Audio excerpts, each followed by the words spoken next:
1번부터 광야에 나타난 화자의 태도를 알맞은 것은 답은 1번. 적극적으로 참여하려 한다 혹은 적극적인 저항 의지, 희생 의지 등을 볼 수 있고요. 성찰적 태도, 관조적, 부정적 현실 회피, 관념적 세계, 냉소적인 태도로 현실에 대한 비판 의식을 하고 있는 건데, 일단 5번 선지에 현실에 대한 비판 의식은 있었는데요, 냉소적인 태도는 아니었습니다. 그러니까 냉소적인 태도는 되게 차갑게 정말 좀 냉철한 느낌을 줘야 되는데, 이건 좀 다른 생각은 어떻게 되냐면, 희생적 태도와 냉소적 태도는 좀 반대거든요. 왜냐면 희생적 태도라는 거는 나 자신이 아니라 이 타인을 위해서 하는 건데, 냉소적이려면 그럼 타인보다 내가 먼저 좀 우선이어야 되거든요. 그래서 좀 살짝 다른 게 있다는 거 체크하시면 될 것 같고, 그 다음에 2번에 이거는 많이 봤으니까 3번이 미시대의 감성을 적절하지 않는 것은 3번이었습니다. 역설적 상황인데, 역설적인 거는 찾아볼 수 없었죠. 역설적인 것은 모순된 거였는데, 모순된 것은 찾아내볼 수 없었고, 4번에 관념적인 한자어가 쓰였다는 건데, 이게 무슨 말이냐면 한자어가 연모 아니면 광음 아니면 천고 이런 것들. 그러니까 대표적인 게 관념적이라는 게 좀 살짝 지식을 뽐내는 느낌이라 생각하면 되는데, 우리가 연모하다라는 표현보다는 사랑하다라는 표현을 쓰잖아요. 근데 사랑하다라는 표현보다는 좀 관념적인 한자어를 사용해서 연모를 했기 때문에 3번에 3번 체크하시면 될 것 같고, 4번에 기억도 미음에 대한 이해로 적절하지 않는 것, 답은 3번. 디귿을 보시면 큰 강물인데, 얘는 변함없는 자연의 모습보다는 좀 새로운 문명을 말하는 거였죠. 큰 강물 같은 경우에는 새로운 문명과 관련 있는 게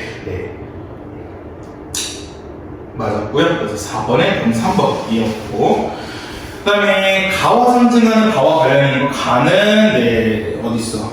가가 뭐니? 바람. 바람이었는데, 이건 천천히 보시면 풀이 눕는다. 비를 몰아내는 동풍에 나붙겨 풀은 눕고 드디어 울었다. 날이 흐려서 더 물다가 다시 누웠다. 풀이 눕는다. 바람보다 더 빨리 눕는다. 바람보다 더 빨리 울고 바람보다 먼저 일어난다고 보는데, 그러니까 우리 풀이 원래 이렇게 서 있어야 되는데 서 있는 게 아니라 계속 눕게 만드는 거고, 더군다나 더 울게 만든다 하거든요. 그렇기 때문에 풀을 눕게 만들고 풀을 울게 만든다는 건 부정적인 느낌이기 때문에, 그래서 여기서 말하는 바람 같은 경우에는 실현을 얘기하는 거여서, 그래서 5번의 답은 4번. 다른 거 한번 보시면요, 이거는 광야에서는 시어의 의미와 관련된 문제가 많이 나오니까 한번 보시면, 닭은 생명과 관련이 있는 거고, 바다는 태초의 자연과 관련이 있는 거, 광음이란 것은 시간 혹은 세월과 관련적으로 볼 수 있었고, 광야는 삶의 터전과 관련될 수 있었기 때문에 5번의 답은 4번이었고,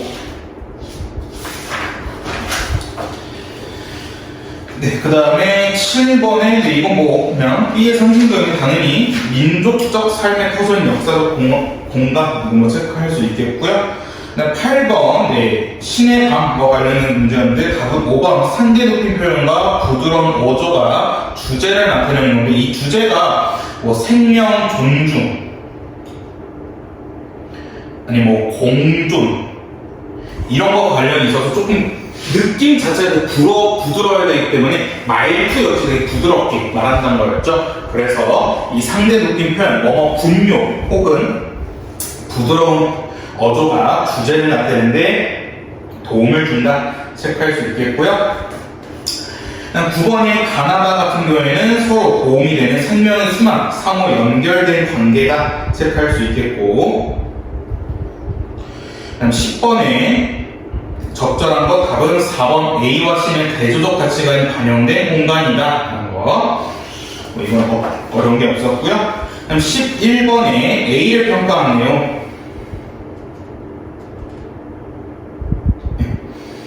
A를 평가하는 거는 A가 어디 있었어? 나라의 높은 분이었는데, 얘는 이제 문화 사례주의라고 보면서 문화 사대주의란 세계 다양성을 인정하고 정화의 독특한 환경과 역사적 사회적에 따라 이해해야 되는 견해이다. 이는 사회 환경과 맥락을 고려하여 문화를 판단하는 것으로 어떤 문화 요인이라도 나름대로 존재 이유가 있다는 것이다 하고 있는데 답은 그래서 2번이죠. 나라의 모든 분들이 무조건 바꾸려 한다는 거였죠. 왜냐면 여기 너네 무슨 이렇게 통치를 써 이거 더럽잖아. 그러니까 우리 현대식인 것으로 변소로 바꿔난 거였기 때문에 11번에 2번이었고 그럼 12번의 B에 대한 설명 생명의 순환하는 신성한 공간 맞았고요. 그다음 13번에 이거는 같이 기억해 주시는 게 사회 문화적 가치와 관련 있는 게 바로 이 문제였었기 때문에 여기 신해방에서 말하는 사회 문화적 가치는 자연과 공존하는 방법 중에 내가 실천하는 것을 찾아보자 라는 거. 그래서 공존이 포인트였었죠. 자, 그 다음에 14번도 이것도 나의 덕에 배추의 마음이 좀 공존과 관련 있는 거, 생명을 존중하는 문제와 관련 있는 건데, 보시면 배추에게도 마음이 있나 보다. 씨앗을 뿌리고 농약 없이 키우려니 하도 자라지 않아 가을이 되어도 헛일일 것 같더니 여름 내에 밭둑 지나면 잊지 않았던 말, 나는 너희로 하여 기쁠 것 같아. 잘 자라 기쁠 것 같아. 늦가을 배추포기 묶어주면 보니 그래도 튼실하게 자라 속이 꽉 찼다. 혹시 배추벌레 한 마리 이 속에 갇혀 나오지 못하면 어떡하지? 꼭 동요매지도 못하는 사람 마음이나 배추벌레에 의해 반 넘어 먹히고도 속은 점점 순결한 잎으로 차오르는 배추의 마음이 뭐가 다를까? 배추 풀물이 사람 소매에도 들었나 보다 하고 있는데 이거는 배추와 인간과 배추벌레가 서로 또 존중해주는 모습을 보여주죠. 왜냐면 인간 입장에서 배추벌레가 있으면 어떻게 해가지고 꽉 먹지도 못하고 그 다음에 배추 입장에서는 배추벌레가 자신을 갉아먹는데도 그래서 내비두고 있기 때문에 모든 살아있는 생명은 더불어 지내야 된다는 거 3번 체크할 수 있었습니다. 네, 그 다음에 75부터 77은 그냥 질문 이걸 받으면 잠깐만요. 그쵸? 이번 질문과에 또 강의하나 통신은 신해방은 그렇게 어려운 게 없었고 워크북 봅시다.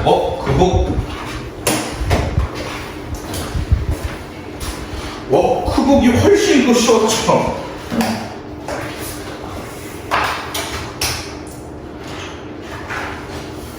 워크북 26페이지 이거는 여기서도 또 제가 답을 불러줘야 되기 때문에 한번 봅시다. 자, 26페이지 1번에 1, 2번에 4, 3번에 4, 4번에 초인. 그 다음에 28페이지 5번에 4, 6번에 3, 7번에 5, 8번에 내 몸속의 밤. 자, 그 다음에 32페이지 1번에 3, 그 다음에 2번에는요 기억의 가난한 노래의 시 같은 경우에는 부정적 현실을 극복하기 위한 자기 희생 의지를 말하고 있고, 니은 초이는 그것을 이어받아 조국 광복을 이뤄낼 미래의 영웅을 얘기하고 있다는 거. 그 다음에 3번에 4, 4번에 4, 5번에 1, 그 다음에 6번에 33페이지 6번에 1, 7번에 1, 8번에 4, 9번에 통신은 생명의 순환이 이루어지는 공간이고 변소는 생명의 순환이 이루어지지 못하는 공간. 그 다음에 10번에 1. 한번 26페이지도 그냥 개념 복습한다는 생각으로 이것도 그냥 같이 한번 풀어볼게요. 자, 1번의 표현상 특징으로 가장 적절한 것인데 광야에 대한 표현상 특징은 답은 1번이었죠. 명령형 어조를 사용하고 화자의 의지를 드러내고 있다는 거. 그래서 맨 마지막 4연에서 그렇게 되어 있죠. 내 여기 가난한 노래 시를 뿌려라, 이렇게 명령어 어조를 쓰는 건데, 그러니까 우리가 일반적으로 알고 있을 때 명령이라는 거는 상대방에게 시키는 건데 이건 상대방에게 시키는 게 아니라 화자의 의지를 같이 말하고 있다는 점 체크하시면 될 것 같고, 2번 선지는 말의 순서 의도적으로 바꾸는 것은 도치법인데 여기서 도치법 체크할 수 없었고요. 3번에 짝을 이루는 어구를 사용한 건 대꾸법. 무생물에 사람의 속성을 부여한 것은 의인법 체크할 수 있는데, 4번 선지 좀 조심하자는 게 여기서 의인법이 있긴 있었거든요. 바다를 연모해라 해가지고 의인법을 있었는데 그게 화자의 아픔을 표현한 건 아니었습니다. 화자의 아픔을 표현하기보다는 이연 자체가 이 광야에 좀 신성함을 드러내기 위한 거였기 때문에 의인법은 있었지만 아픔을 표현한 건 아니었다. 의문형을 사용하여 바람직한 보통 태도를 얘기한 건 없었다는 거. 2번 적절하지 않은 것 답은 4번이었습니다. 부정적 상황에 대한 저항 의지조차 사라진 게 아니었죠. 왜냐면 4연에 그 매화야기가 아득하게 있다고 했으니까 사라진 건 아니었습니다. 저항 의지가 아직은 잘 남아있는 게 4연의 내용이었기 때문에 2번에 4번 체크할 수 있고요. 3번 자기 희생적 태도가 드러나는 시어는 당연히 4번 노래의 시였죠. 왜냐면 노래의 시를 뿌린다 했었는데, 그러니까 이 시를 뿌리고 나서 화자가 바로 그 결실을 보는 게 아니고 미래의 초인들이 보는 거였기 때문에 자기 희생적인 태도 체크할 수 있겠고요. 그 다음에 4번에 이상을 실현하는 역사적 영웅은 초인 체크할 수 있겠고, 자, 그 다음에 27페이지에 여기 학습활동 익히기 하나 보시면요. 3번에 이거 하나만 보고 가시면 될 것 같아요. 가난한 노래 시를 뿌려라. 광야에서 목놓아 부르게 하리리에서 볼 수 있는 삶의 태도는 무엇이냐? 바로 자신을 희생한 각오로 노력하겠다. 혹은 민족의 밝은 미래를 염원하고 준비하는 선구자의 태도가 느껴진다.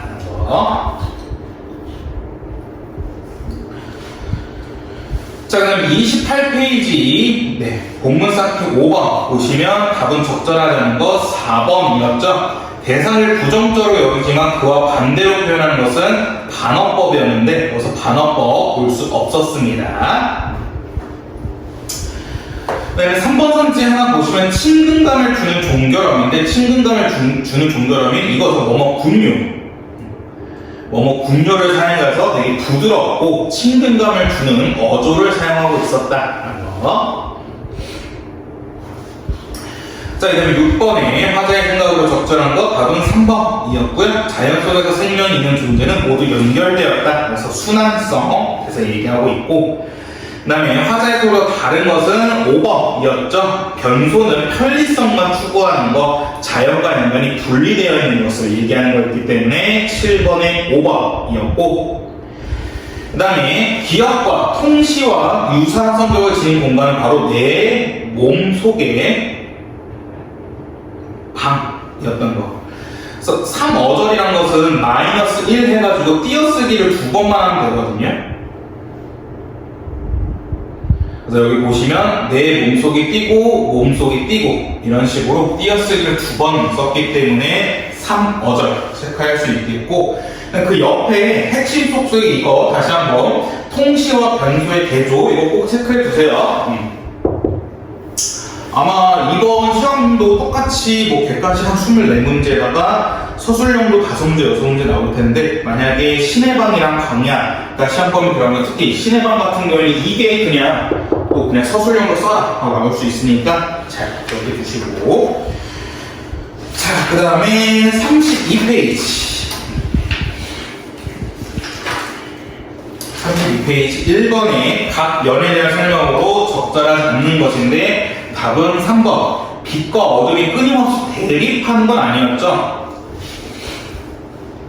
그냥 단순히 시간의 흐름에 대해서 얘기하고 있는 거지, 광음이란 것 자체가 빛과 어둠이 끊임없이 대립한 건 아니었고, 2번. 일제강점기란 시대 속에서 창작되었다라는 걸 생각해보면 기억의 의미 같은 경우는 어떻게 볼 수 있냐면, 부정적 현실을 극복하기 위한 자기 희생 의지로 볼 수 있고, 그다음 니은, 초인 같은 경우에는 이런 자기 희생 의지를 이어받아서 그것을 이어받아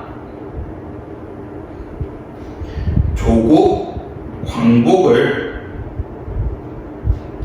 이루어낸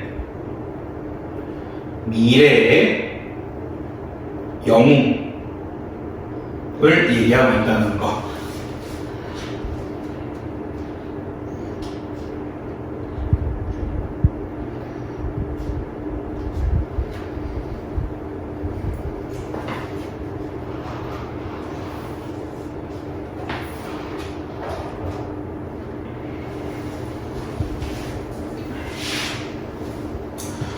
가난한 노래의 시 같은 경우에는 부정적 현실을 극복하기 위한 자기 희생 의지, 니은 초이는 그것을 이어가다 조국 광복을 이루어낸 미래의 영웅.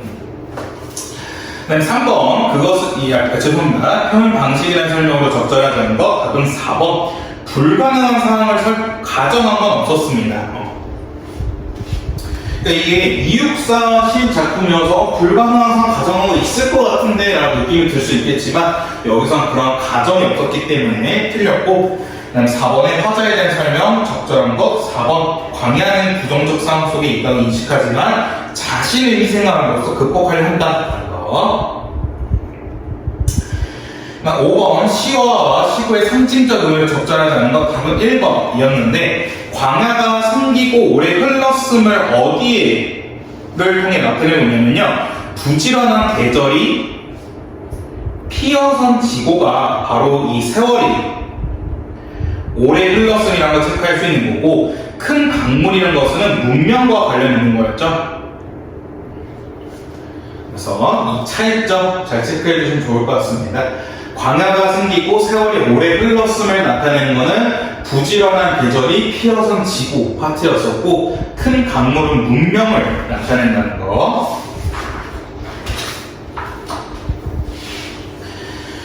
네, 그 다음에 33페이지 이건 너무 쉬웠습니다. 네, 6번에 1번 부도로 넣고 등장하고 있고, 그 다음에 7번에 신의 방과도 관련 있는 게 1번 신성한 공간이다.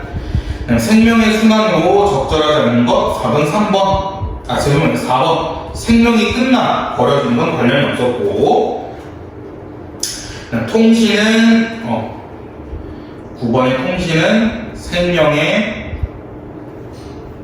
순환이 이뤄지고, 변소는 생명의 순환이 이뤄지지 않는 것. 10번의 비슷한 성격은 답은 1번.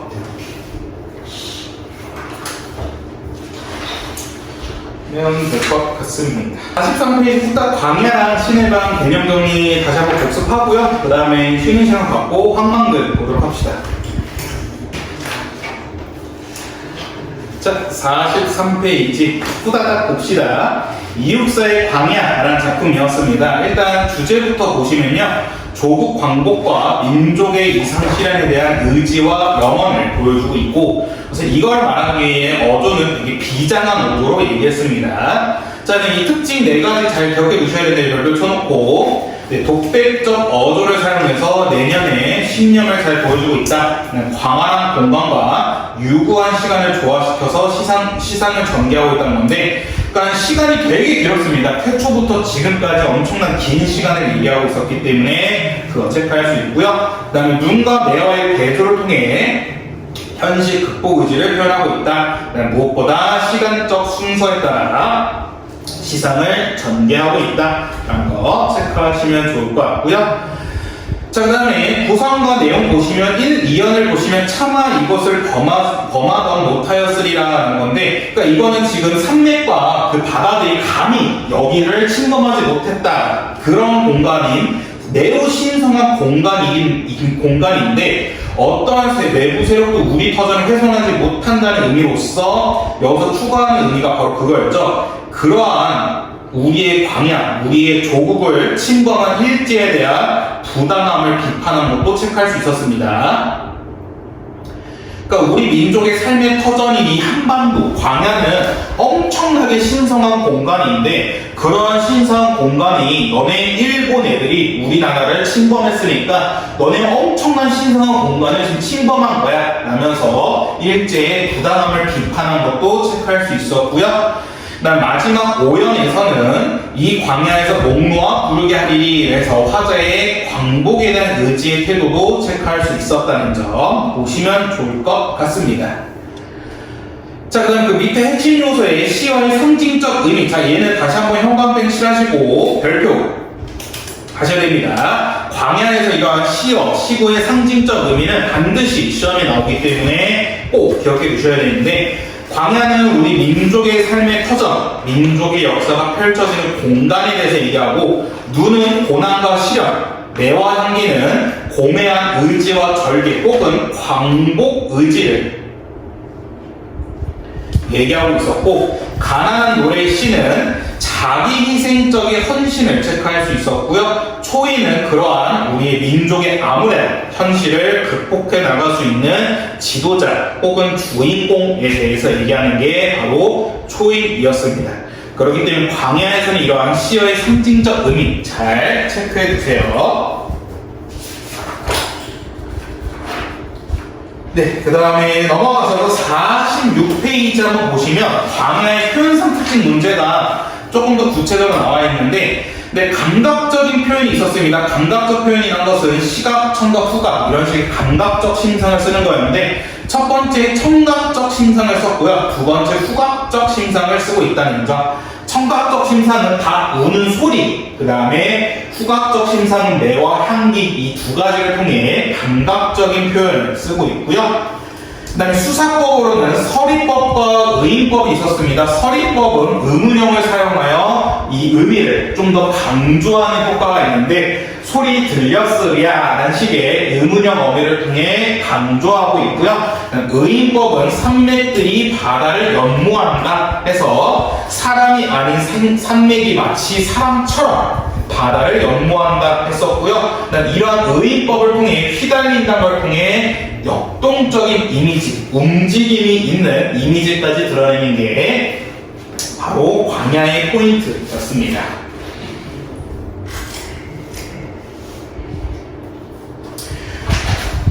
네, 그래서 광야는 이 정도 체크해 두시고 잘 보시면 좋을 것 같고요. 그다음 47페이지 신해방 보시면 신해방이 오히려 더 쉬웠습니다. 그러니까 처음에 내용만 되게 했을 뿐이지 한번 봤으면 엄청 어려운 작품은 아니었었고요. 신해방에서 얘기하는 것은 바로 이 생명의 순환이었습니다. 그래서 생명의 순환에 대해서 얘기한 거였고, 이러한 생명의 순환을 얘기하기 위해서 묘사적, 그 다음에 사색적인 성격을 보여주고요. 사색적이란 건 생각에 빠지는 겁니다. 그래서 이런 통시를 보면서 생각에 빠진 걸 얘기하고 있기 때문에 사색적인 성격 체크할 수 있고요. 그로 인해서 사색적 어조와 통찰적 어조까지 체크해 줄 수 있는 게 바로 신해방이었었고, 하나 더 포인트, 이 시는 산문시였습니다. 우리가 여태까지 배웠던 거는 운문의 형태여서 운율이 딱 보이는 형태였지만, 여기 신해방 같은 경우에는 그런 운율이 딱 보이기보다는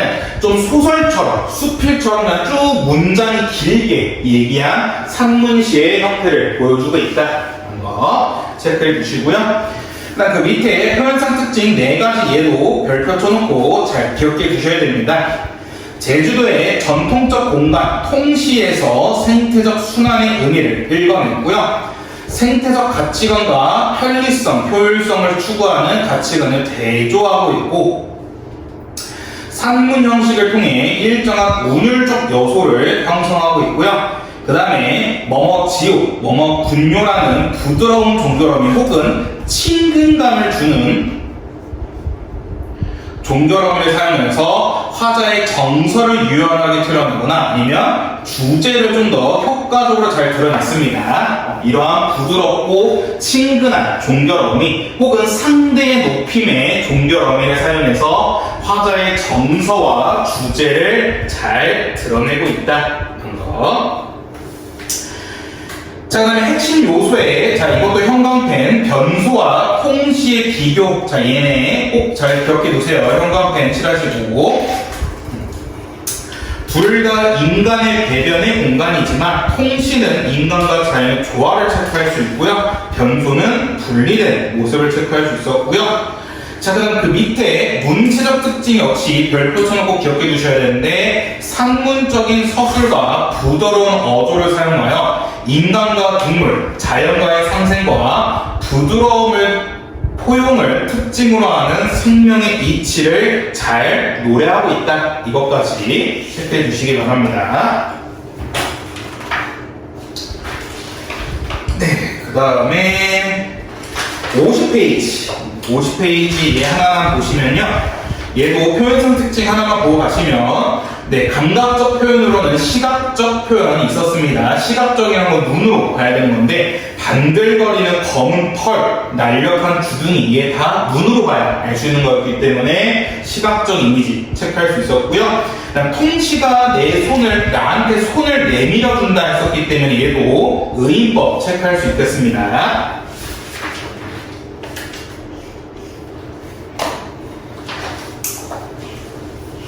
자, 그 다음에 51페이지 광야의 학습 정리 보시면요. 얘도 몇 가지 좀 디테일하게만 보시면 자, 여기서 정서 및 태도 이거 좀 생소할 수 있거든요. 그렇기 때문에 얘네 잘 체크해 놓으시고 별표처럼 꼭 기억해 두세요. 남성적, 대륙적, 저항적, 의지적, 예언자적, 지사적, 미래지향적인 건데 그러니까 남성적, 저항적, 의지적은 우리가 본문에서 많이 봐서 알 수 있겠지만 대륙적이라는 게 좀 생소할 수 있거든요. 근데 대륙적이라는 건 되게 스케일이 넓다라는 거고 그러니까 예언자적이라는 건 되게 미래를 얘기하는 건데 뒤에 보시면 초인이 노래를 부를 것이다 해가지고 좀 더 미래를 얘기하고 있고 지사적이라는 건 뭐냐면 이 지사가 독립을 위해서 되게 자기를 희생하는 거를 얘기하는 거거든요. 근데 보시면 노래에 시를 뿌린다 했기 때문에 희생을 드러내는 지사적인 성격 역시 체크할 수 있겠고 그다음에 당연히 계속해서 말씀드린 게 상징적 시어 다 기억해 두셔야 되고요. 그 다음에 시상 전개 방식으로는 시간적 순서에 따른 추보식 방식 추보식이란 말도 여러분들 생소할 수 있으니까 잘 기억해 두시기 바랍니다. 추보식이란 게 한 발짝 한 발짝 이렇게 나아가는 건데 그게 마치 시간 순서대로 나아간다 해가지고 네, 순행적 구성 혹은 추보식 방식이 다 같은 말이다 는 거고요. 그 다음 또 여러분들이 생소할 수 있는 게 바로 속죄양 모티프입니다.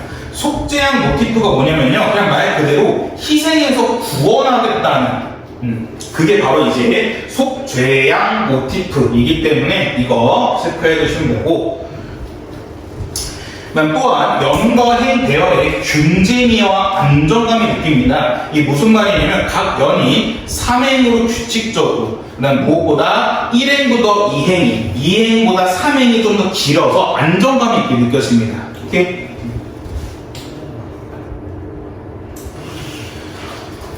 자, 그 다음에 52페이지 얘는 뭐 엄청 디테일한 건 없고요. 그냥 한 번만 보시면 될 것 같고 이 중간에 통시와 내 몸속에 강의 유사성 한 번만 체크해 주시면 될 것 같습니다.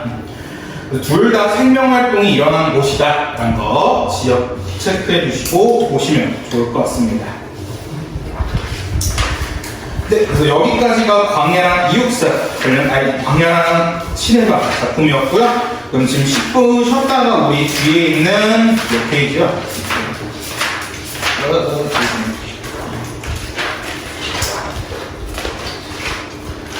네, 89페이지 황망근은 이렇게 말했다. 이거 한번 보고 마무리하도록 하겠습니다. 89페이지 황망근은 이렇게 말했다. 그러는데 자, 일단 뭐 황망근은 이렇게 말했다라는 작품 보시면요. 이 중간에 이런 얘기에서 황망근은 이렇게 말했다를 통해 그러니까 제목을 통해 한번 내용이나 등장인물을 연상해 보자 하고 있는데 그러니까 황망근이라는 사람의 말이 작품에서 중요한 의미가 있는 것 같다. 이렇게 황망근이 말했다는 것을 소설의 제목으로 삼을 정도면 황망근은 매우 지혜롭고 영향력 있는 사람일 것 같다 해가지고 그러니까 여러분들이 이 작품을 들어가기 전에 일단 황망근이라는 사람이 되게 중요한 포인트겠구나 라는 걸 체크하시면 될 것 같고요.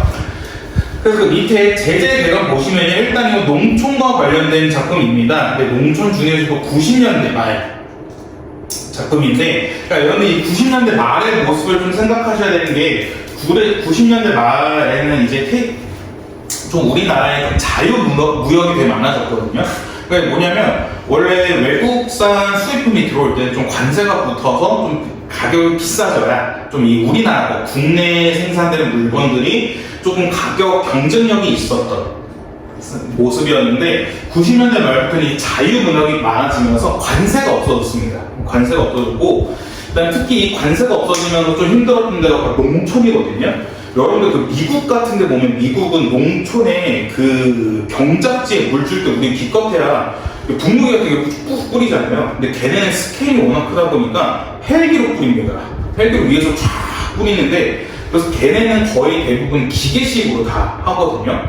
그러니까 기계로 하다 보니까 얘네들이 인건비가 별로 안 들어요. 인건비가 별로 안 들고 대량 생산이 가능하다 보니까 그래서 좀 쌉니다. 걔네들 농산물 자체가. 농산물이 싼데 우리나라 같은 경우는 보통 그렇게 기계를 사용하기보다는 사람이 직접 하다 보니까 인건비가 좀 들어가게 되고 그러고 인해서 좀 가격이 어쩔 수 없이 높아질 수밖에 없거든요. 그러니까 좀 이 90년대 말에서 농촌이 그래서 되게 힘들었다 해요. 그래서 또 더군다나 이 정부에서 어떻게 했냐면 농촌이 좀 현대식을 원해가지고 기계 같은 것도 좀 너네들이 새로 사가지고 해봐라 해가지고 근데 우리 기계 살 돈이 없는데 그럼 우리가 대출해줄게 돈을 빌려줄게 하는데 여기 뒤에서 황망근이 얘기한 거 보면요 마을에 그런 트랙터 같은 건 보통 한 대만 있으면 된다 하거든요. 왜냐면 모든 상태가 쓰는 게 아니니까 그냥 이 사람이 아침에 쓰면 다른 사람은 점심에 쓰고 또 다른 사람은 좀 저녁에 이렇게 쓰는 식으로 서로 돌려가며 쓰면 되는데 하도 정부에서 계속해서 이렇게 기계 같은 거 사라 하니까 모든 사람들이 다 기계를 갖고 있으니까 좀 과한 생산량을 가지게 되었다는 겁니다. 그러면서 좀 사람들이 부채가 많아지면 되게 힘들었다는 건데 그래서 그런 90년대에 좀 90년대 말에 농촌의 힘든 모습을 얘기하는데 그로 인해 성격이 좀 풍자적이고요. 그다음에 농촌이 나오다 보니까 향토적인 모습을 보여주고 그 다음에 이건 작품 시작부터 얘기하는데 황망근이 죽습니다. 황망근이 죽으면서 좀 비극적인 성격까지 같이 보여주고요. 그다음에 그로 인해 주제는 뭐냐면 이런 황망근의 덕성과 이타적인 삶에 대해서 얘기하고요. 또 다른 주제로는 부채로 어려진 농촌 현실과 각박한 인심에 대한 비판을 얘기하는 게 바로 이 황망근이라는 작품이라는 거. 그 다음에 자주 시험문제 나오는 게 뭐냐면 바로 이 시점이거든요. 전지적 작가 시점이기 때문에 일단 얘는 1인칭 대명사가 없습니다. 1인칭 대명사가 없고 서술자의 시점에서 얘기하기 때문에 웬만한 등장인물들의 내면을 알 수 있어요. 내면을 알기 때문에 심리적 거리감이 가깝습니다.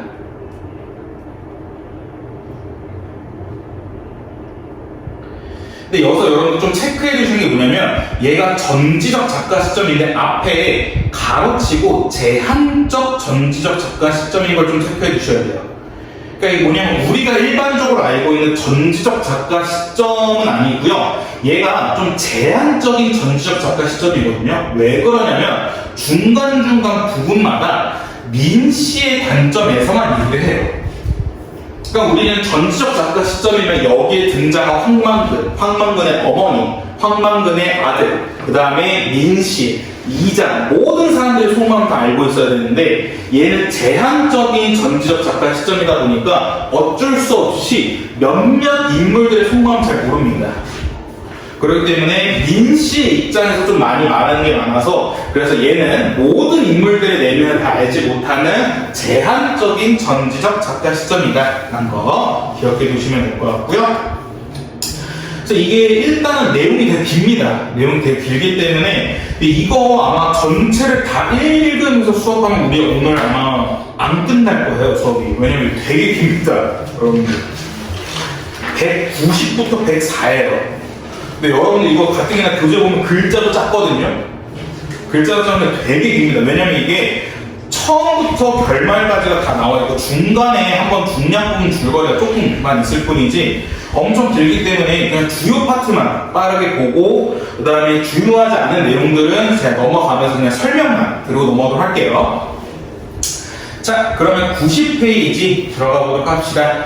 90페이지에 성석재 작가의 황만근은 이렇게 말했다라는 작품이 있는데, 일단 밑에 짜투리에 써있는 것처럼 제목의 의미부터 한번 보시면요, 네, 슈트라우스의 짜라투스트라 맞죠? 짜라투스트라는 이렇게 말했다를 읽고 감명을 받아 동명의 그런지를 작곡했다. 작가 역시 이 스트라스의 곡을 듣다가 소설의 제목을 이같이 정했다라는 거. 그래서 짜라투스트라는 이렇게 말했다랑 황만근은 이렇게 말했다가 완전 관련이 없는 작품은 아니라는 거. 이거는 참고만 하시면 될 것 같고요. 자, 발단 부분 들어가시면 황만근이 없어졌다 하고 있습니다. 황만근이 없어졌다면 일단 우리가 제목에서부터 황만근이라는 인물이 되게 중요하다라는 걸 알았는데, 주인공이 실종된 사실을 제시함으로써 좀 독자의 흥미를 끌고 있어요. 왜냐하면 우리 주인공이 시작부터 없어졌다 하고 있거든요. 그렇기 때문에 주요 사건을 첫 문장에 제시함으로써 독자의 흥미를 좀 끌고 있고요. 그다음 더불어서 그 옆에 짝투리 부분 보시면, 본문 위에 보시면 황만근의 실종 얘기를 하면서 독자의 호기심을 자극하여 이후의 내용 전개에 좀 몰입하게 만듭니다. 왜냐면 주인공이 시작부터 없어졌다 보니까 헉 하고 사람들이 뭐지 하면서 주요 사건을 첫 문장에 제시하다 보니까 독자의 호기심을 자극하며 내용 전개에 몰입하게 되고요. 그러니까 이게 마을에서 사람이 없어졌다 보니까 그러니까 사람들이 다 모이게 됩니다. 그래가지고 왜 마을 사람들이 이렇게 모여게 되는지 개연성 역시 확보할 수 있고요. 그러니까 이렇게 마을 사람들이 모이다 보니까 우리가 보통 실종되면 나 걔 어디서 본 것 같아. 야, 걔 뭐 어디 밖에서 그냥 걔 지금 어디서 자고 있겠지. 이런 식으로 마을 사람들의 시각 역시 체크할 수 있기 때문에, 자, 황만근의 실종이라는 사건을 잘 보셔야 되는데, 한번 보시면 새벽에 혼자 경운기를 타고 집에 나간 황만근은 늘 들리를 나가면 돌아오는 시간인 저녁면에 돌아오지 않았다. 술을 마시고 취하더라도 12시가 들감 말라 한반이면 돌아왔는데 이번에는 아니었다. 평생 다 하루 외박한 뒤 돌아왔던 그 시간, 횃대에 닭이 울음을 그치는 아침이 되어도 돌아오지 않았다라고 하면서 돌아오지 않았다를 반복함으로써 좀 사태의 심각성을 강조합니다. 또한 원래 황만근이라는 사람이 술에 취하더라도 웬만하면 집에 돌아왔는데 그렇게 돌아오지 않았다는 걸 통해 인물의 규칙적인 생활 습관을 얘기해서 또한 심각성을 암시하고 있습니다. 그러니까 평소와는 다른 황만근의 상황을 보여주고 있는 거죠.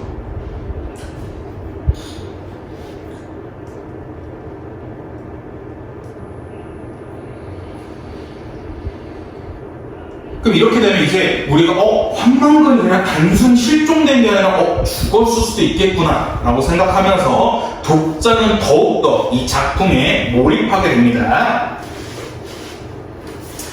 그래서 뭐라 하냐면 또 마을회관아 황만근이 직접 심어놓은 등나물 덩굴 안에 직접 짠 평상의 사람들이 모였다. 먼저 이장이 입을 열었는데 만근인지 반근인지 그 바보 자식 하나 때문에 소여물도 못하러 가고 이게 뭐라 하고 있습니다. 그러니까 여러분들 뒤에서 보시면요, 이 황만근이라는 사람이 살짝 좀 부족해요. 그래서 사람들이 만근이라 안 하고 반근이라는 거예요. 반쪽짜리 인물이라 해가지고 반근이 이러거든요. 그래서 이 장 역시 만근인지 반근인지 이런 식의 언어 유희를 보여주고 있고요. 그 바보 자식 하나 때문에 하고 있습니다. 그러니까 이 바보 자식이라는 게 황만근에 대한 동네 주민들의 일반적인 평가라는 걸 체크할 수 있고요.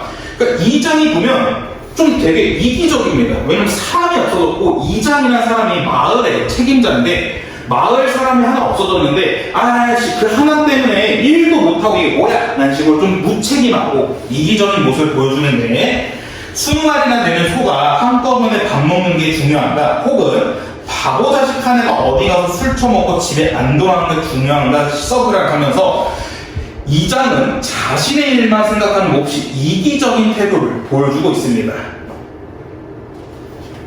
여러분 보시면 지금 여기서 바보 자식 하면 바보 자석 혹은 따문에 아니면 서브랄 이런 식으로 사투리랑 비속어를 많이 사용하거든요. 그래서 그 옆에 소설에서 사투리랑 비속어를 사용하면 어떤 효과를 얻을 수 있느냐, 현장감과 사실감을 얻을 수 있고요. 그러니까 보통 이런 사투리는 농촌에서 쓰는 거기 때문에 해학적이고 향토적인 분위기 역시 느낄 수 있습니다. 왜냐면 여러분들 수업할 때도 제가 표준어만 계속 사용하는 게 아니라 중간중간 비속어 사용하면 좀 웃기잖아요. 그렇기 때문에 해학적인 웃음을 유발하는 분위기도 얻을 수 있고 사투리를 씀으로써 농촌의 분위기, 향토적인 분위기도 같이 느낄 수 있습니다. 마을에서 연장자 축에 들고 가장 학식이 높아 해마다 한 번씩 지내는 용왕자에 축을 초하는 황재석 씨가 받았다는데 이 황재석 씨가 그나마 황만근을 걱정하는 인물입니다.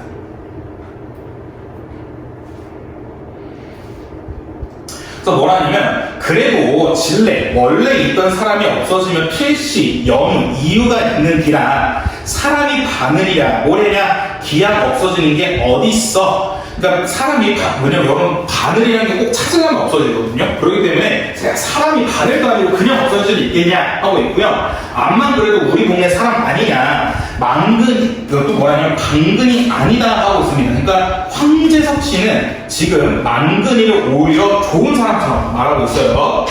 망근이가 여기서 나서 사는 동안 한 번도 밖에서 안 들어온 적이 없는데 말이다 하고 있습니다. 그래서 아이즈 어르신이 가가 군대 간다 했을 때 여운지 토끼인지 하고 밤새도록 싸우냐고 하루는 안 들어왔습니다 하고 있습니다. 그러니까 황재석 씨는 지금 망근이가 한 번도 집에 안 들어온 적 없다 했더니 이 황동수 씨가 아니요 걔 한 번 안 들어온 적 있어요 라고 얘기하고 있습니다. 그래서 뭐라냐면 용왕자에서 집사역을 하는 황동수 씨가 우스개처럼 말을 이었다 하고 있고요.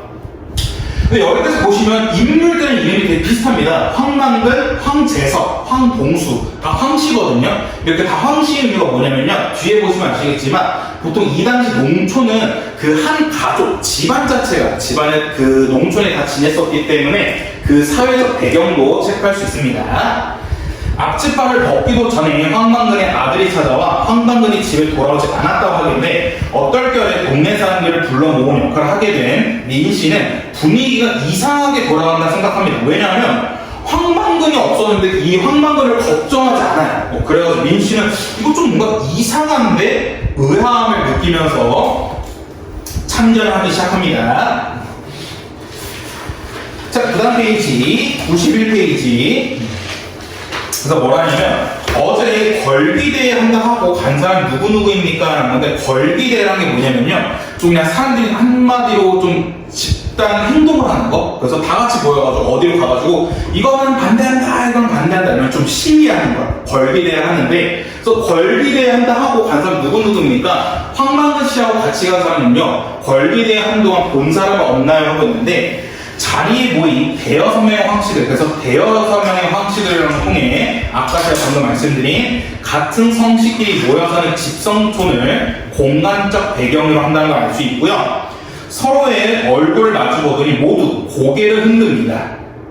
근데 이 이유가 뭐냐면요. 옆에 보시면 자리에 보시면 마을 사람들이 서로 얼굴만 마주보고 고개를 흔든 것은 아무도 걸비대에 가지 않은 겁니다. 그래서 민 씨의 질문에 대답할 수 없다는 거고 마을 회의에서 모두 함께 걸기대에 참석하자 했지만 정해진 방침대로 걸기대에 참석한 사람은 황만근 뿐이었다는데 그게 뭐냐면 이 농촌에 있는 사람들이 사는 게 너무 힘드니까 우리 다 같이 걸기대 하자 다 같이 시위하자 해놓고 황만근만 보내고 이 사람들 안 간 겁니다. 왜냐면 비가 와서 비가 와서 안 간 거여서 지금 이 사람들은 몹시 이기적인 목숨을 보여주고 있고요.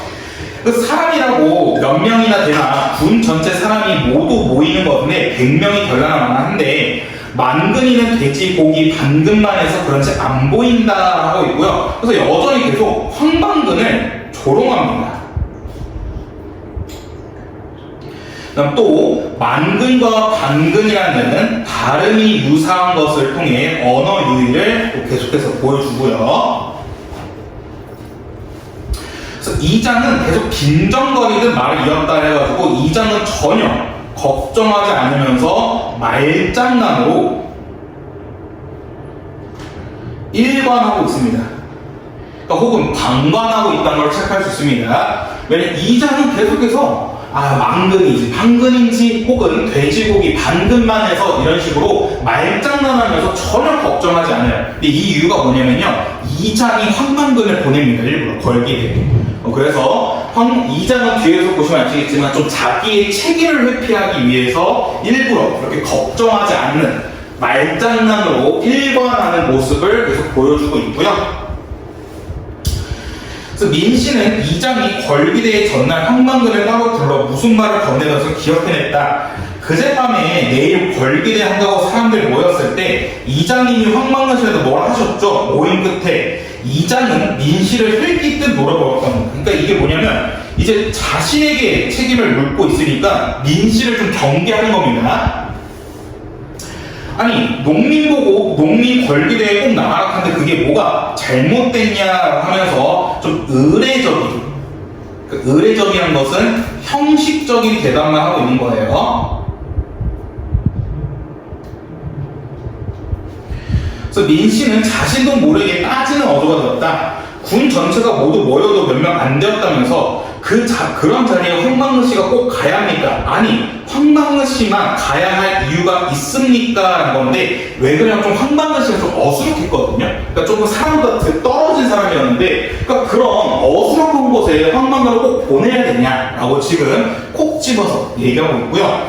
따로 황망근 씨한테 부탁을 할 정도로 그래야 되냐 했더니 이장이 뭐라냐면, 아니, 이 사람이 뭐라 한 거라. 이장이 국민한테 농가 부채 탕감, 촉구 정복 농민 총 걸기 대회가 있다. 꼭 참석해서 우리 입장을 밝히자는데 뭐가 잘못되었느냐라고 하고 있습니다.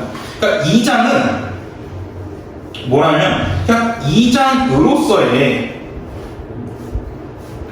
역할을 수행한 거다. 나는 별도로 뭐 망근이한테 뭐 한 게 없다. 그냥 난 단순히 이장으로서 해야 할 일만 했다. 라면서 계속해서 본인의 책임을 회피하고 있습니다.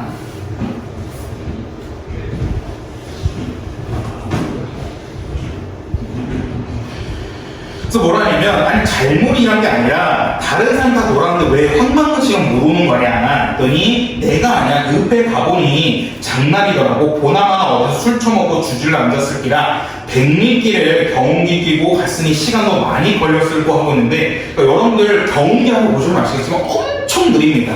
근데 백리면 거의 옆에 30km거든요. 30km를 이 천천히 가는 그 경운을 가면 엄청 오래 걸립니다. 그래서 써있듯이 경운기를 끌고 가기에는 무리한 거리였다 하고 있고요. 그래서 민씨와 이장만이 서로 대답을 하고 있고요. 그다음 또 민씨가 뭐라냐면, 그니까 그 자리에 황망근 씨가 꼭 갔어야 되냐. 심지어 황망근 씨의 경운기는 고장난 경운기였거든요. 그러니까 그런 고장난 거 끌고 갔어야 되냐 했더니 경운기를 끌고 오라는 게 내 말이냐. 투쟁 방침이 그렇다 카이니 경운기도 그렇지 고장은 무슨 고장. 망근이는 그걸 하루 이틀 보면 남들이 못 문다 뿌이지 하면서 황망근은 그런 고장난 경운기 잘 끌고 다녔다 하면서 계속해서 책임을 회피하고 있습니다. 이장은.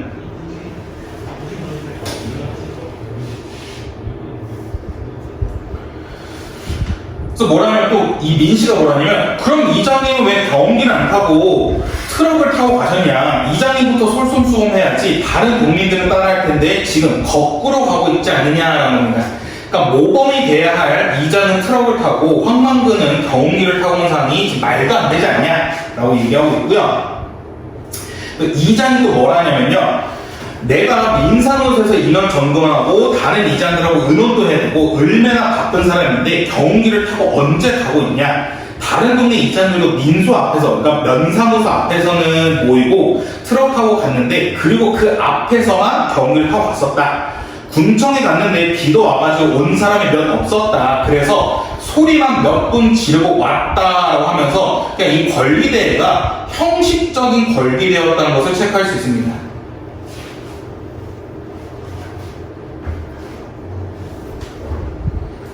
그러니까 정말 어떤 것을 저항하기 위해서였다면 비가 오든 계속해서 1시간, 2시간 시위를 했어야 되는데, 그러니까 비가 와가지고 소리만 몇 분 지르고 왔다 하면서 되게 그 걸기대회가 형식적인 걸기대회였다라는 걸 체크할 수 있고요.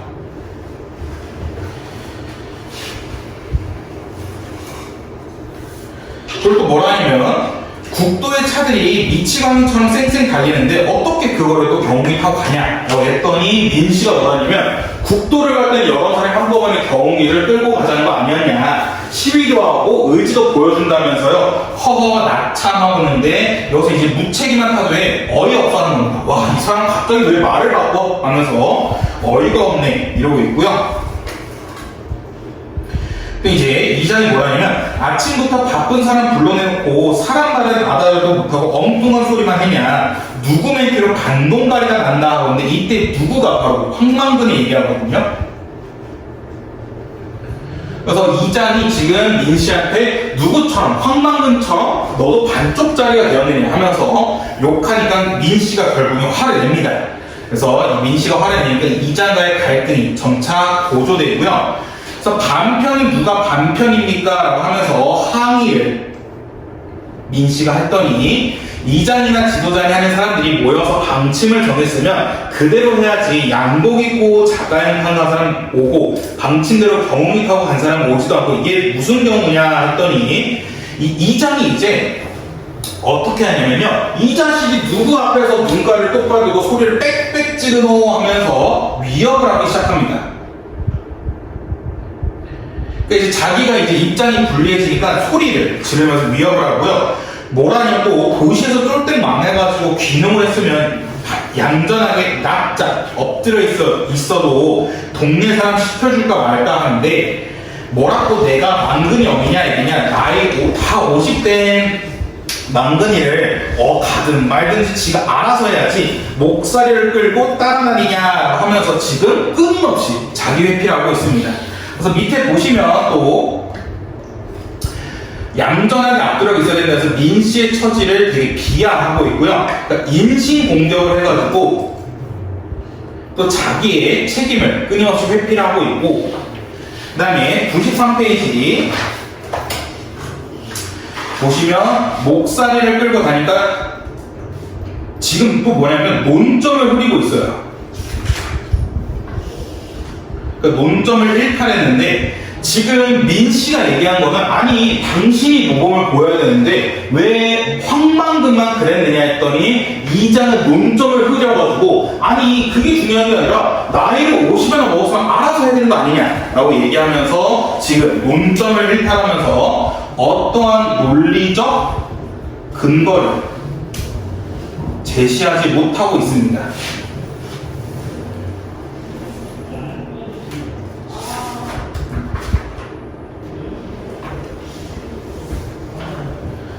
자, 그래서 다시 92페이지에 와셔서 몇 가지만 보고 가면 이장과 민씨의 대화를 보아 이장과 황망근은 어떻게 생각했느냐, 평소 모자란 인물로 여겨 얕잡아보고 있었다는 것을 체크할 수 있겠고요. 황망근을 바보로 생각하지 않은 유일한 인물이 누구냐, 바로 타지에서 온 민씨만이 황망근을 바보로 생각하지 않았다는 거. 그 밑에 이장이 비인간적이고 이기적인 혹은 위선적인 면모를 드러낸 포인트가 어디냐면요, 자신의 행동을 정당화시키고 있고, 그 다음에 황망근에게는 경운기 타고 가는 것을 강요하고 있고요, 끊임없이 책임을 회피하는 모습을 보여줍니다.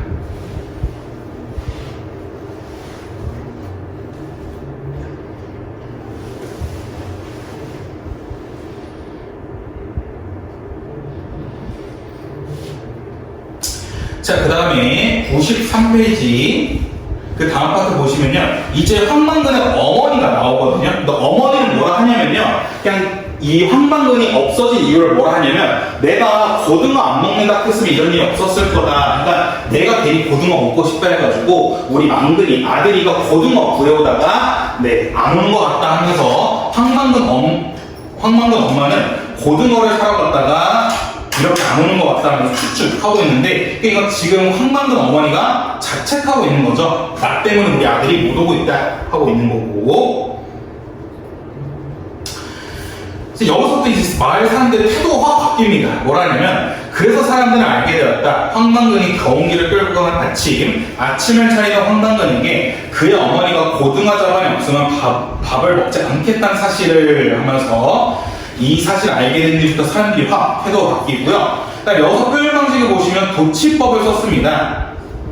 원래는 밥을 먹지 않겠다는 사실을 마을 사람들이 알게 되었다라고 해야 되는데 사람들은 알게 되었다 사실을 해가지고 이 뒤에 있는 사실을 강조하기 위해서 도치법을 썼고요.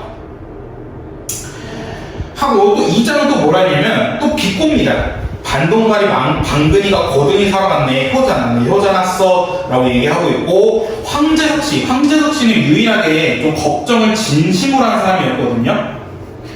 수염을 쓰다면서 호랑머니 조석을 지극정성으로 평생 한 끼도 안 빠뜨리고 공개하니 암만 효자는 효자지 천생이 효자다라고 얘기를 합니다.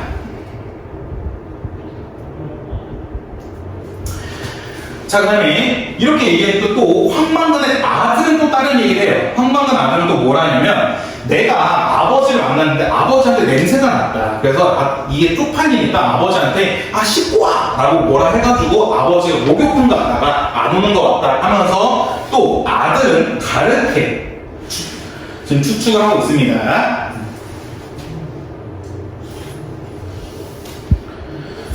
그래서 또 뭐라 하냐면 사람들은 또한 알게 되었다. 황방근이 전에 없이 전날 밤 그의 아들 방에서 잠을 잤다. 아들은 시험 공부하느라고 친구 집에서 밤을 새우고 아침에 들어오는 길이었다.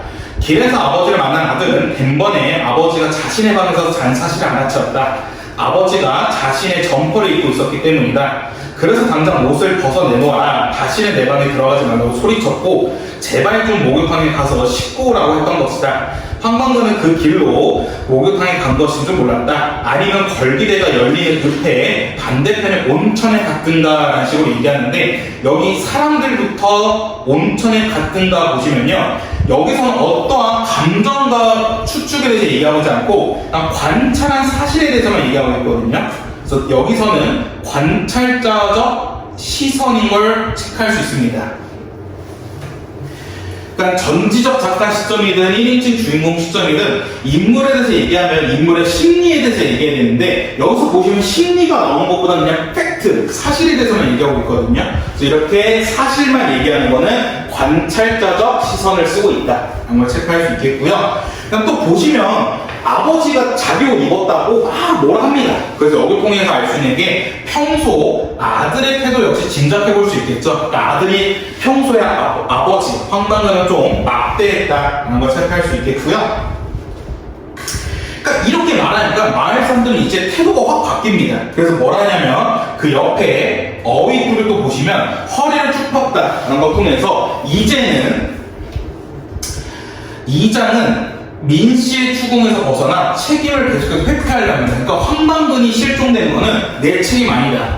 황방근의 엄마 말대로 뭐 고등어를 갖고 오려다가 실종됐거나 아니면 황방근의 아들 말대로 뭐 씻으러 갔다가 목욕탕에 갔다가 실종이 됐을 거다 하면서 2장은 책임을 회피하는 모습을 보입니다. 그랬더니 또 뭐라 하냐면 맨 마지막에 황교수가 입을 비틀어 웃었다는 건데, 입을 비틀어 웃었다가 뭐냐면요, 이렇게 흥 하고 웃었다는 겁니다. 그러니까 이 흥 하고 웃은 거는 비웃음이죠. 비웃음은 조소를 보여줬다는데, 근데 여기서 또 중요한 게 민씨는 자신이 알고 있는 사실을 말할까 하다가 끝내 말하지 않습니다. 왜냐하면 민씨 자신도 황방근 실종의 일말의 책임감을 느끼고 있거든요. 그러니까 자기도 괜히 얘기했다가 책임을 느낄 것 같으니까 일부러 말을 하지 않았고요. 그래서 이게 무슨 말이냐면 그 자신도 황방근에게 권리 대회장을 꼭 가야 한다고 충동질한 게 있었다는 겁니다.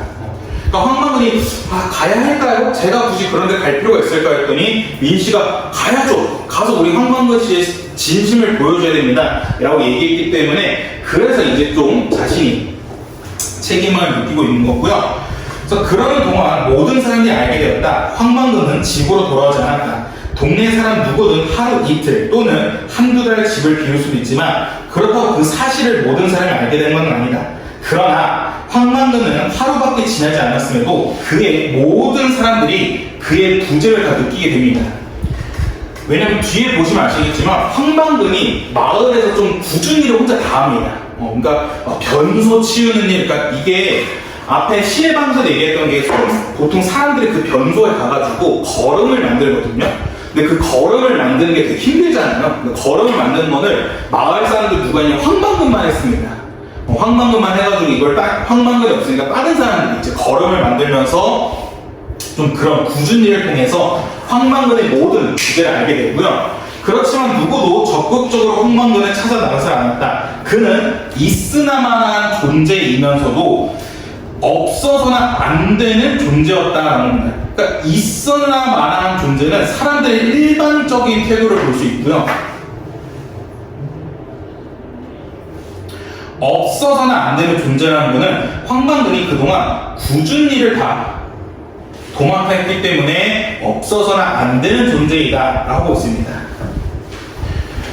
그래서 동네 사람들은 그를 바보라고 했다. 두어해 전 신대의 일부로 들어와 황방근의 탄생과 성장, 삶을 처음부터 지켜보지 못한 민심화는 그렇게 생각하지 않았다라는 겁니다. 그러니까 여기서 알 수 있는 게 동네 사람들은 바보라 생각했지만 민심화는 그렇게 생각하지 않았다는 걸 통해서 서로 상반된 태도를 체크할 수 있습니다.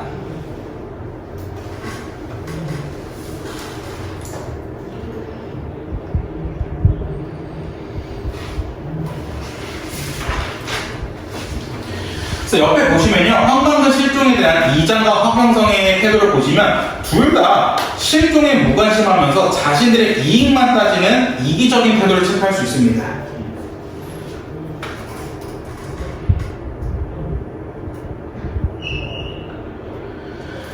자, 그 다음에 전개 1등에서 95페이지 중략 부분 줄거리 전까지만 볼게요. 여기까지 좀 어느 정도 끝내야 볼 수 있으니까. 보시면 마을 축의 젊은 축에 드는 45살의 황영석은 황방근이 벽돌을 찍고 구덩이를 파서 지은 마을회관 변소에서 분묘를 퍼내면서 황방근의 부재를 알게 되었다 하고 있는 건데, 그러니까 여기서 볼 수 있는 게 고령화된 농촌을 볼 수 있습니다.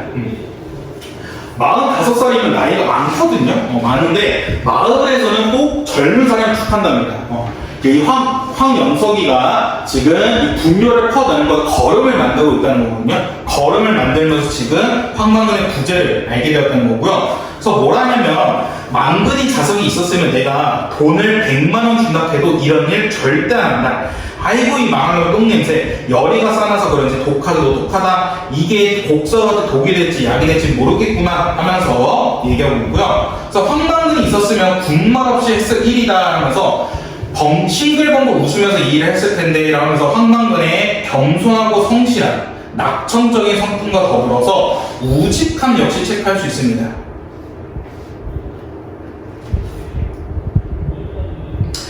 그래서 망근이가 있었으면 저 거름도 우리 밭으로 올 낀데 망근이 도대체 어디 갔냐 하고 있고, 마을회관 곁 조그만 밭에 채소를 심어먹는 여씨 노인도 황방근의 부재를 알게 되었다.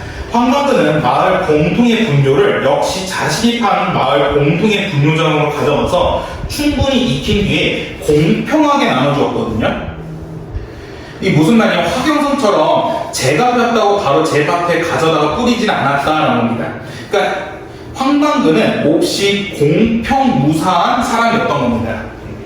그러니까 여러분 우리도 그렇잖아요. 이거 열심히 내가 똥냄새 맡으면서 거름 만들었단 말이야. 그러면 내가 좀 더 가져가고 싶거든요. 근데 황방근은 그러지 않고 모든 사람들한테 다 공평하게 나눠줬다 하고 있는데, 영석이는 그렇지 않았다는 거예요. 영석이는 내가 컸으니까 내가 더 가져가야지 해서 자기 밭부터 가져간다는 거고요. 특히 역시 노인처럼 일찍 남편을 잃고 혼잣몸이 된 노인들에게는 알고 그런지 모르고도 더 자주 거름을 또 가져주었다 하면서 황방근의 배려심까지 체크할 수 있습니다.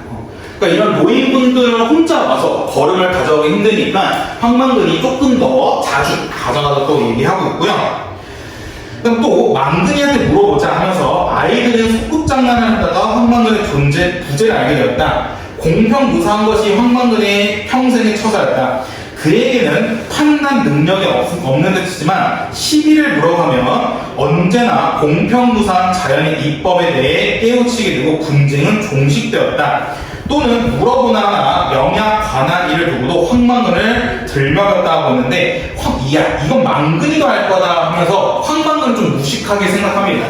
그러니까 마을 아이들도 야 이거 황방근한테 가서 물어보자. 저희 둘 중에 누가 잘못했어요? 하면 황방근이 딱 공평하게 판단해줬던 거고, 그 다음에 마을 아이들 사이에서도 야 이건 망근이도 알걸? 하면서 이렇게 또 놀았다는 걸 통해서 황방근을 마을 사람들이 평소 어리숙한 인물로 취급했다 라고 체크할 수 있고요. 또한 동네에 오랫도록 내려오는 노래, 굳이 제목을 붙이자면 황방근 가를 자신도 모르게 중얼거리면서 사람들은 황방근이 없다는 사실을 알게 되었다 하고 있는데, 이 황방근 가를 통해서 황방근이 특별한 존재라는 걸 체크할 수 있겠죠.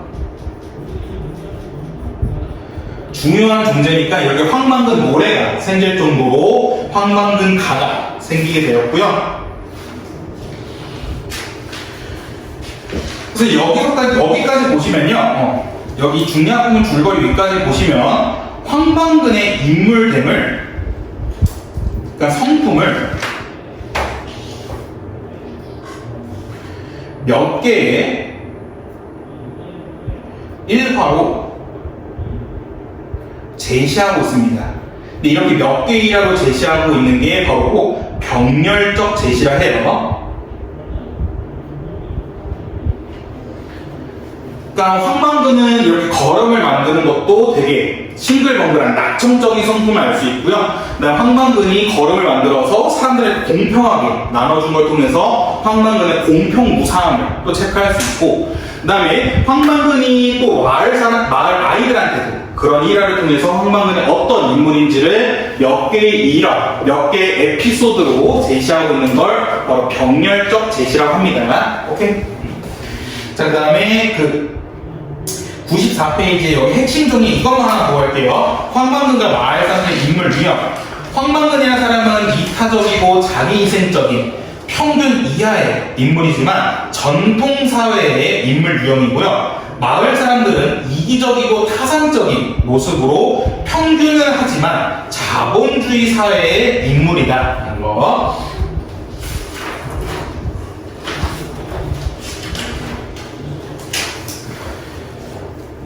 네, 여기까지 괜찮나요? 그러면 50분이라는 부분 줄거리부터 그냥 간단하게 봅시다. 중요한 부분 줄거리는 황방근 가가 어떤 노래인지 말해주면서 황방근에 대해 좀 디테일한 설명을 해줍니다. 그래서 황방근의 이름은 일단 만근산에서 유래했고요. 근데 또 혀가 짧아서 발음이 그렇게 정확하지는 않답니다. 황방근이 가져온 어머니와 아들이 있는데, 어머니 같은 경우에는 전쟁으로 남편이 여의게 돼서 8달 만에 황방근에 나왔는데, 지금이나 예전이나 집안일도 할 줄 모른다 하고요. 황방근은 우연히 물에 빠져 죽으려던 여자를 구해주고 함께 살게 되었는데, 이 여자가 황방근한테 경운기를 사주고 같이 산지 7달 만에 아들을 낳고 그냥 확 도망쳐버립니다. 없어져 버려요. 그래서 그와 관련된 내용이 바로 황방근 가에 대한 내용이었었고요. 자, 그럼 전기 2파트부터 무슨 내용이 나오냐면 황방근이 그동안 마을에서 어떤 일을 했는지, 그 다음에 그렇게 일을 열심히 해준 황방근한테 마을 사람들은 어떤 또 태도를 보여줬는지를 좀 더 디테일하게 보여주는데, 일단 첫 번째로는요, 황방근의 어머니와 아들이 서로 입맛이 엄청 까다롭습니다. 또 입맛이 완전 달라요. 근데 황방근의 어머니, 할머니 같은 경우에 음식을 못하니까 황방근이 다 해줬습니다. 그래서 어떤 경우가 있었냐면 한 끼에 2번 상을 차린 경우가 엄청 많았다 해요. 왜냐하면 식성이 너무나 반대였기 때문에 그렇고요. 그 다음에 어머니 한번 차려주고 아들 한번 차려주고 그냥 본인은 그냥 대충 먹었다 합니다. 대충 먹었다 해가지고 옆에 위에 어구풀이 보시다시피 그렇게 수고로움을 개의치 않았다라는 걸 통해서 황방근의 착한 신성과 배려심을 또 체크할 수 있다는 거고요. 황방근이 원래는 요리를 전혀 못했는데 어머니랑 아들이 이렇게 식성이 까다롭다 보니까 요리를 배웠다 합니다. 따로 열심히 요리를 해가지고 배우게 돼가지고 그 요리를 또 엄청 잘했다 해요. 그래서 마을 사람들이 황방근의 요리를 먹으면 와 이거 되게 맛있다 할 정도로 감탄했는데, 그래서 뭐라 하냐면 희한할세 바보가 라고 하면서 바보가 또 요리는 잘하네 라고 감탄을 했고요. 근데 황망근은 어떻게 요리했냐면 조미료는 전혀 쓰지 않고 그냥 자연 그대로의 맛을 써가지고 자연 그대로의 맛을 살릴 줄 아는 게 또 황망근의 요리다. 그래서 황망근이라는 사람 자체가 요리 역시 이렇게 자연의 조화를 이룰 정도로 이 사람 역시 자연과 좀 조화를 이루는 모습을 보여줬다 하고 있고요. 그다음 또 황망근은 책에 나오는 얘는 전혀 몰라서 그냥 누가 꺼린다 싶으면 혼자 다 했다는 거야. 그러니까 이때라고 마을 사람들이 또 그에게 그런 일을 다 맡겼거든요. 동네 사람들도 서슴없이 그에게 그런 일을 맡겼다 해서 되게 이기적인 모습을 또 보여주고 있고, 그래서 위에 보시다시피 황망근은 마을에 굳은 일을 했던 황망근의 처지와 그에 대한 마을 사람들의 이기적인 면모를 또 보여주고요.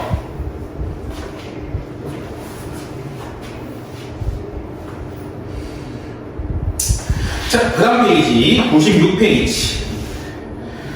그래서 어느 정도였냐면요, 동네 일, 남의 일, 굳은 일은 언제나 그가 있었다 해가지고 황망근의 이타적인 성격과 혹은 공동체적 아니면 헌신적 태도를 볼 수 있습니다.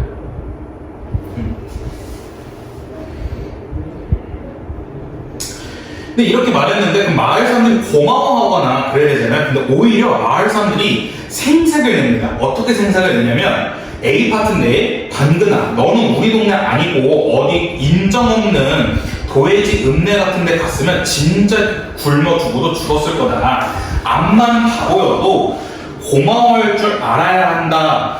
아니냐, 어른이나 너한테나 고마운 사람한테 상 찡그리지 말고 인사 잘하고 다녀라 라는 식으로 황망근의 수호구는 전혀 고마워하지 않고 그냥 합리화시키고 있습니다. 그래서 옆에 보시면요, 황망근의 말이 타당하냐? 근데 타당하지 않다. 왜냐하면 황제석은 황망근에게 동네 사람 모두에게 고맙다 얘기를 하지만 정작 동네 사람들은 황망근을 보살피고 도움을 주기보다는 바보로 취급하면서 부당한 대우를 하거나 자신들이 하기 싫어하는 온갖 굳은 일을 황망근에게 시켜왔기 때문에 이 황제석 씨가 한 말은 되게 적절하지가 않습니다.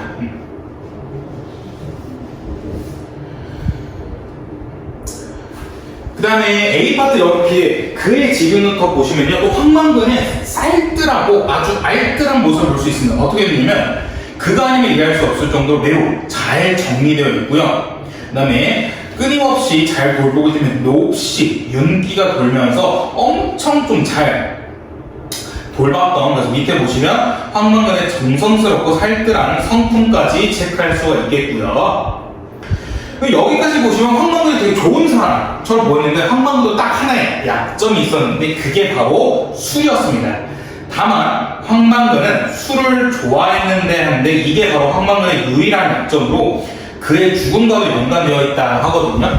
그러니까 이게 뒤에 보시면 아시겠지만 황망근 씨가 막 그 벌길에 갔다가 돌아오는 길에 막걸리나 이런 거 사와서 와요. 사와서 오는데 얘가 이제 비가 오니까 비에 다 젖고요. 또 경운기는 지붕이 없다 보니까 비를 다 맞게 되고, 근데 비를 맞다 보니까 경운기도 고장난 겁니다. 그래서 고장 나가지고 어쩔 수 없이 그 경운기 옆에 앉아가지고 술을 마십니다. 근데 술을 마시면 온도가 확 떨어지거든요.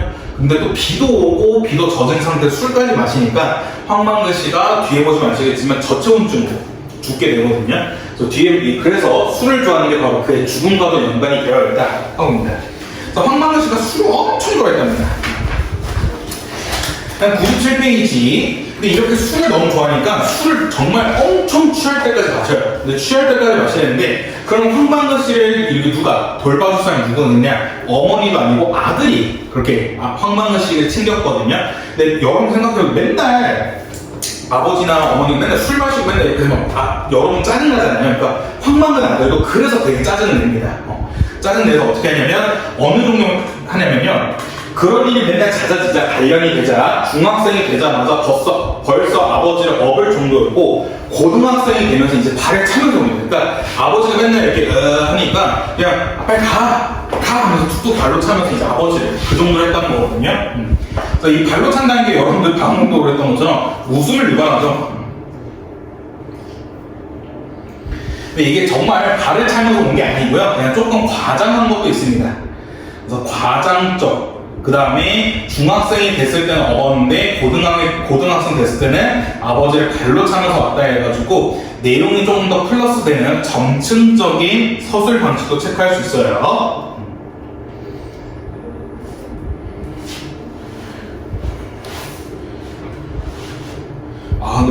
근데 민씨는 어느 겨울날 신대 인리에 한가찬치에 갔다가 얻어마신 낮술에 취해 일찍 집에 들어왔다. 잠깐 잠이 들었다 깨니 어느새 밤에 어스름이 작년에 머리에 내린 서리처럼 서럽게 내려와 있었다 하고 있는데, 여기 보시면 밤에 어스름이 내린 서리처럼 서럽게 내려와 있었다 하는데, 서리처럼이라는 걸 통해서 지급법 체크할 수 있고요. 작년에 머리에 내린 서리처럼 서럽게 내려와 있었다는 게 뭐냐면요, 밤이 되어 좀 어둑해진 상태를 머리가 희끗해진 것으로 비유하고 있는 겁니다. 그러니까 여러분들 밤이 돼서 좀 어둑어둑할 때 어디는 밝은데도 어디는 되게 어둡잖아요. 그 모습이 마치 머리에 흰머리 난 것처럼 모습이었다 해가지고 밤이 되어 어둑해진 상태를 머리가 희끗해진 것으로 비유하고 있다 하고 있고요. 그러니까 이제 또 이렇게 술 취했는데 민씨만 취한 게 아니라 황만근 역시 취한 겁니다. 그래서 황만근이 취하니까 당연히 아들까지 와가지고 얘기하는데, 아버지야 입만 번뜩 일어나라는데 아버지한테 입만합니다. 그래서 해악성을 또 체크할 수 있고요. 그랬더니 좀에만 더 앉아있자, 네 엄마를 꿈에서 보다 말았다 않다니 하면서 여전히 황만근은 이 떠나간 부인에 대한 순정을 계속해서 가지고 있다는 걸 체크할 수 있고요. 그 아들이 뭐냐면, 너는 어째 맨날 술을 처먹고 내 속을 썩이냐, 너 때문에 내가 하도 학교 공부도 못하겠고 인생도 싫고 그만 밥맛이 없다 하거든요. 이게 아들이 아빠한테 할 대화는 아니죠. 그래서 되게 비일상적인 대화를 보여줍니다. 그다음 보통 이런 말은 아버지가 아들한테 하거든요. 그래서 아버지와 아들의 관계가 뒤바뀐 전도된 모습을 보여주고요. 되게 격식이 없는, 격의가 없는 모습을 보여줍니다.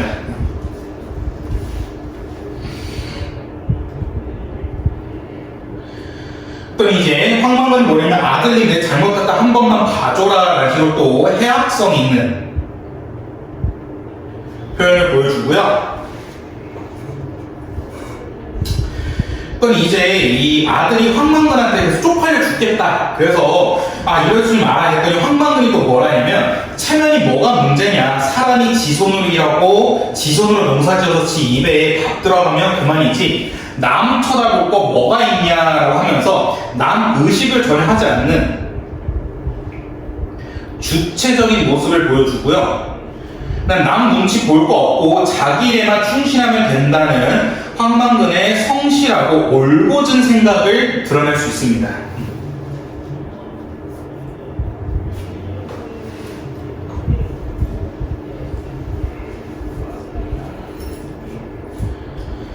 그다음에 그 옆에 황만근 부자가 나는 대화 특징 보시면, 아들의 언짢은 기분을 여가 필터링 없이 표현하고 있고요. 상하관계가 전복된 모습으로 허물성이 없는 모습을 보여주고 있습니다.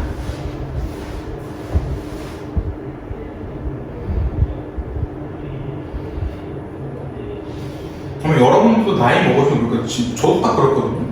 어렸을 때 이제 제가 막 인터넷에서 얻은 정보를 부모님한테 말하면, 인터넷에서 나오는 거 다 믿으면 안 된다, 그래서 부모님 그러셨는데, 지금은 제가 반대로 그러고 있습니다.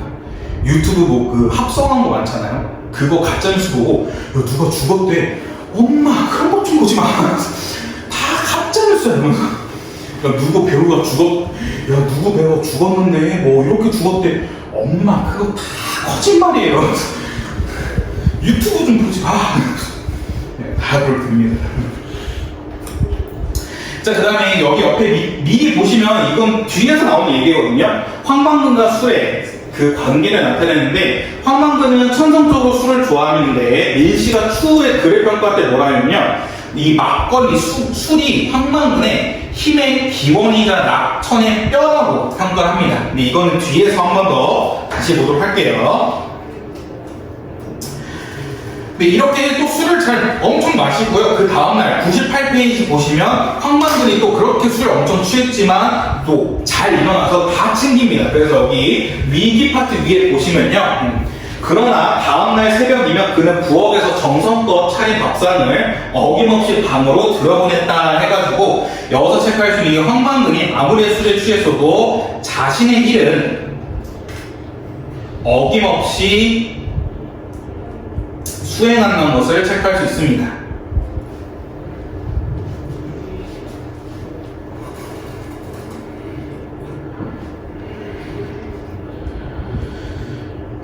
그 다음에 그 옆에 이것도 종종 나오는데 황만근은 자신을 잘 돌보지 않아요. 왜냐하면 옷도 잘 안 입고요. 그 다음에 술 엄청 마신 다음에 장소 가리지 않고 그냥 잠에 빠지고요. 어머니랑 아들을 위해서는 밥상을 2번이나 차리지만 자신은 상 없이 그냥 먹고요. 근데 무엇보다 그냥 대충 밥을 먹었는데 그냥 라면도 끓여 먹는 게 아니라 그냥 생강을 부셔서 먹어서 그 정도로 좀 자신을 돌보지 않는 모습을 드러내고 있고, 자, 이제 위기 파트 보시면 이제 이 권리대에 관련해서 이제 회의를 하는 내용이 나오는데요.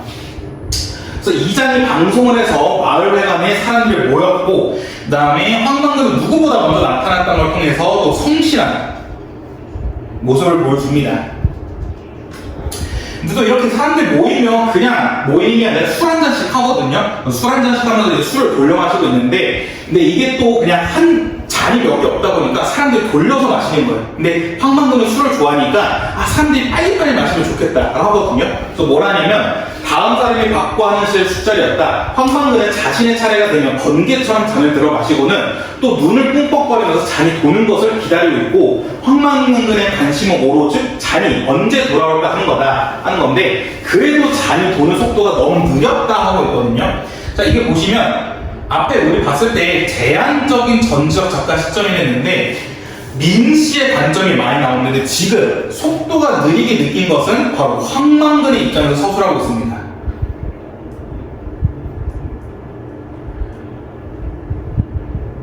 그래서 민씨의 입장에서 민씨의 시점에서만 서술하고 있는 게 아니라 그래도 잔이 도는 속도가 너무 느렸다는 식의 황만근의 입장에서도 얘기를 하고 있고요.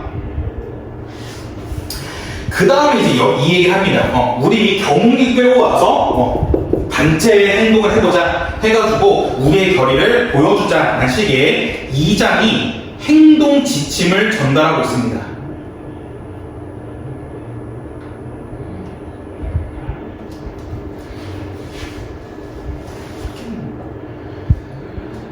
그래서 그 옆에 보시면 어휘풀이에 동네 사람들의 참여를 독려하는 이장의 모습이지만 단체 행동을 하자 하지만 결과적으로는 경운기 몰고 간 사람은 황만근 뿐이었다 라고 또 얘기를 하고 있고요.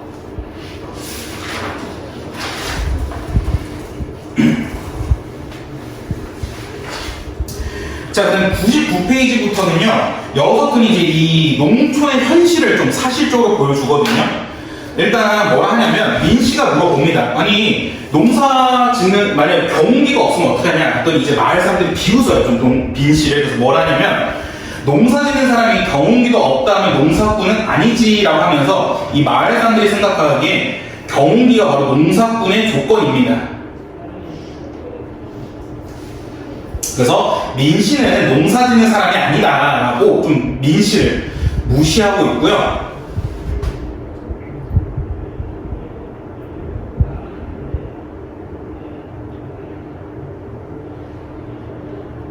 또 뭐라 하냐면 아니 그래도 저도 부채는 남부럽지 않게 있어요 라고 합니다. 그러니까 내가 경운기는 없지만 부채, 빚은 너네만큼이나 있다 했더니 황학수가 또 뭐라 하냐면 농사를 지어도 부채, 농사를 물러도 부채, 아이고 그러면 우리를 다 합쳐가지고 부채 말고 선풍기라 해도 되겠네 하고 있습니다. 그러니까 부채가 빚을 얘기하는데 아이고 이렇게 너도 부채 있고 나도 부채 있고 쟤도 부채 있네. 그럼 이거를 그냥 차라리 우리 선풍기를 하자 하면서 언어 유희를 보여주고 있고요. 이 언어 유희를 통해 뭘 보여주냐면 부채에서 벗어날 수 없는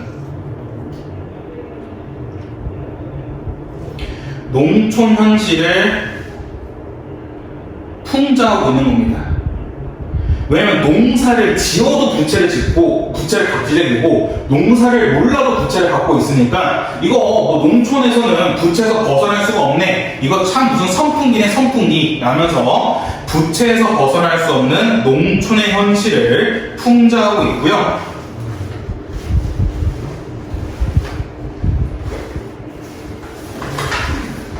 근데 여기까지는 되게 그렇게 무겁지 않은데 그 다음 파트 보시면요, 그 자리에 있는 사람 가운데 농협에서 융자능 상환을 하지 않는다고 소송을 해서 법원에 불려다닌 사람이 두어서 있었고, 스스로 지은 빚도 문제였지만 서로 연대 보증을 서는 바람에 한 가구가 파산하면 보증을 선 사람 역시 연쇄적으로 파산하는 일이 드물지 않았다.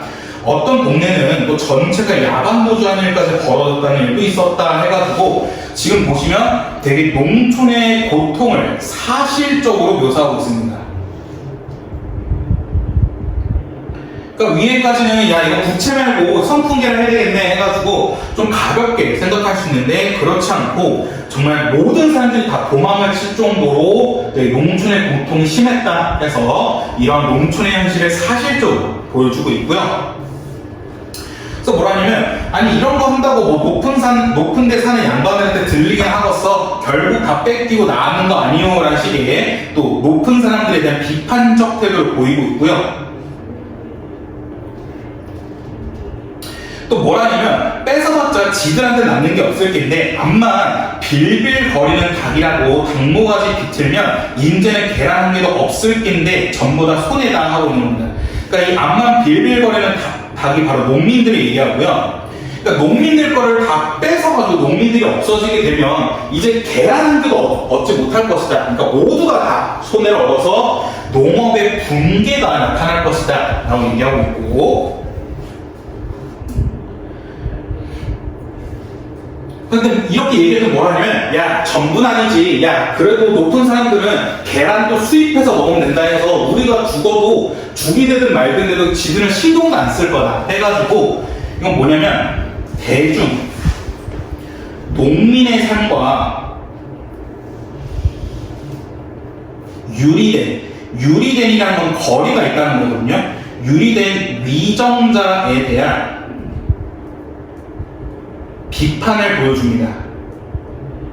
위정자라는 것은 정치인들을 얘기하는데, 그러니까 우리가 죽어도 이 정치인들은 우리 신경도 안 쓴다는 겁니다. 왜냐하면 우리 농업이 붕괴돼도 높은 사람들은 그냥 수입산 먹으면 된다 해가지고 대중, 농민의 삶과 유리된 위정자에 대한 비판을 드러내고 있고요.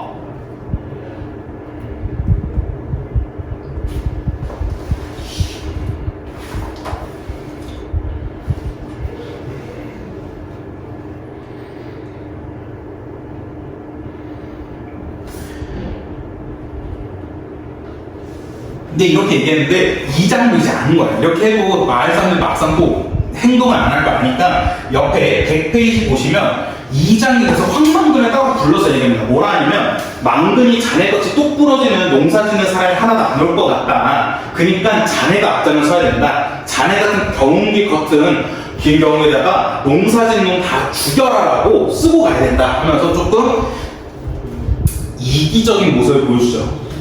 그러니까 필요할 때만 황망근을 찾는 이장의 이기적인 모습을 체크할 수 있습니다.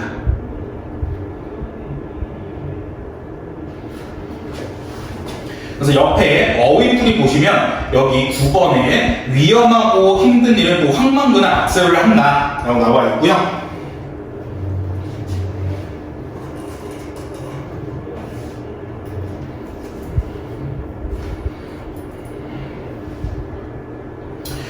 그러고 나서 이제 황망근이랑 민씨가 같이 집을 갑니다. 집을 갔는데 황망근이 뭐라냐면, 참 똘똘하기도 잘도 둔다 했더니 민씨가 뭐가 말씀입니까? 했더니 저 별들 말이야, 시계맨주가 하루도 쉬지 않고 똑딱똑딱 나왔다가 들어갔다 하지 않느냐 하고 있거든요. 그러니까 민씨 입장에서 황망근이 좀 모자란 사람일 수도 있다 생각했는데, 이렇게 별이 나왔다가 또 없어지고 나왔다가 없어지는 식의 자연에 대한 이치는 또 알고 있는 거예요.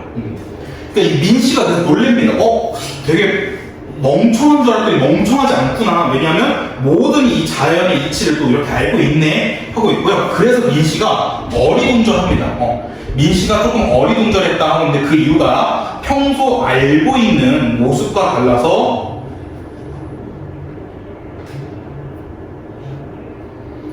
이제 민씨가 좀 놀랬고요. 그래서 경운기로 가면 얼마나 걸릴 거냐 했더니 한 4-5시간 걸릴 거라 하고요. 그럼 이제 경운기 운전을 잘한다면서요. 경운기도 많이 늙었어. 고집이 씨가 걷고 나 아니면 발동도 안 걸려. 내가 제 똥창까지 화나게 않게 말을 듣는 기라 하면서 이게 무슨 말이냐면 경운기가 고집이 세가지고 자기 아니면 시동 못 건다 해가지고 지금 경운기를 의인화시켰습니다. 경운기를 이렇게 의인화시켜가지고 경운기에 대한 친근감을 드러내고 있고요.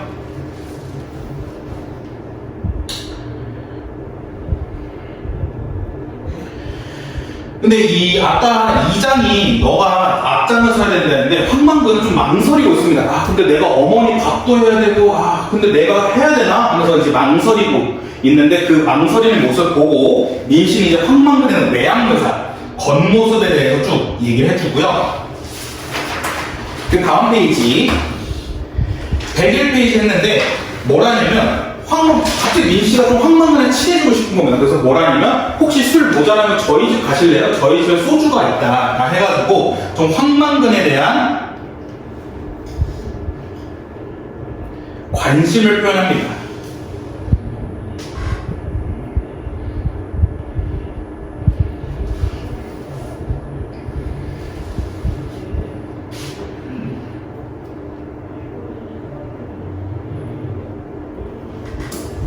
그래서 그다음 이제 그러고 술을 엄청 마시고 이제 일어났는데 민씨는 걸기대에 가는 날이기 때문에 경운기 다 끌고 오니까 되게 시끄러울 줄 알았는데 경운기 소리가 되게 조용한 겁니다. 그래서 웬일인지 다른 경운기 소리는 더 이상 들리지 않았다라는 걸 통해서 황망근만 경운기를 끌고 갔다는 것을 체크할 수 있겠고요.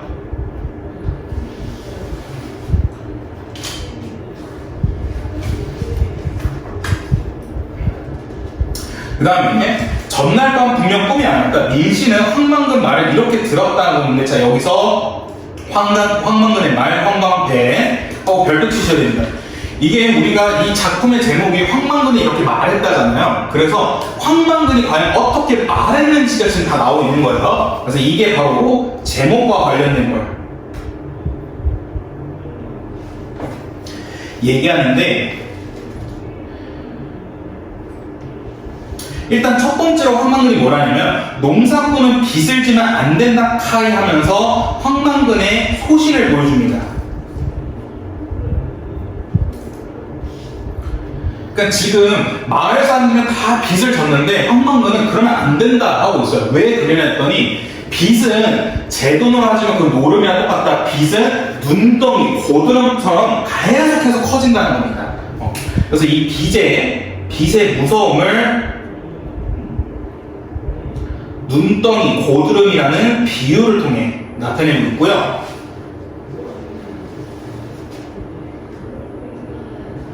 또 뭐라 하냐면 밑에 아까 제가 말씀드렸던 거 원래 기계를 하나 사서 마을 사람 다 돌려줘도 되는데 굳이 다 샀다는 겁니다. 그래서 여기서 했던 것처럼 빚을 져서 너무 불필요하게 많은 농목 기계를 구입했다는 겁니다. 왜냐면 옛날에 뭐냐면 한 집에서 1년에 한 번 쓰는 이야기를 들어놓으면 그게 1년에 돌아가냐, 놀 때를 다른 집에 빌려주면 된다. 옛날에는 소도 그렇게 썼다는 겁니다. 근데 지금 뭐라냐면 과거와는 달리 자원이나 설비가 효율적으로 활용되지 않는 풍조를 보여주면서 상부상조 혹은 상호부조의 풍속이 사라진 농촌 현실을 그려내고 있습니다.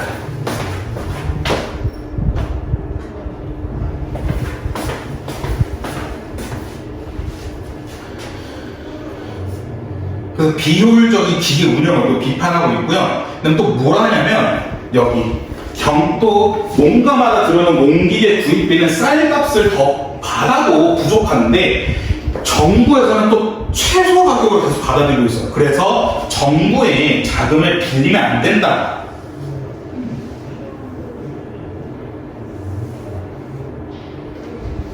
그래서 정부의 정책을 또 비판하고 있습니다.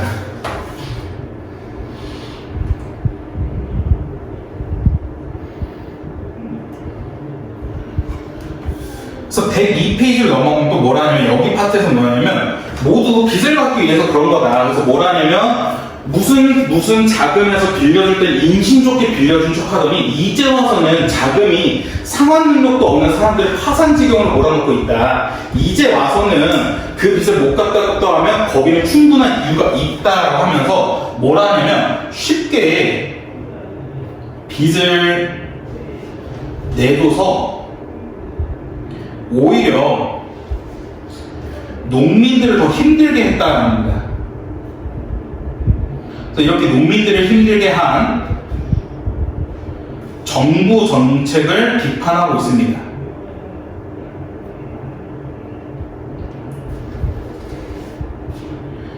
그러니까 원래는 돈 빌려줄 때 진짜 이 사람이 돈을 갚을 수 있는지 없는지를 하나하나 다 따져봐가지고 빌려줘야 되는데, 막상 빌려줄 땐 그냥 막 빌려주고 나서 나중에 돈 갚으라 할 때는 되게 닥달을 엄청 많이 한다는 거죠. 그래서 오히려 농민을 너무 힘들게 되었다 해서 쉽게 빚을 내서 오히려 농민을 힘들게 한 정부의 정책을 비판하고 있는 겁니다.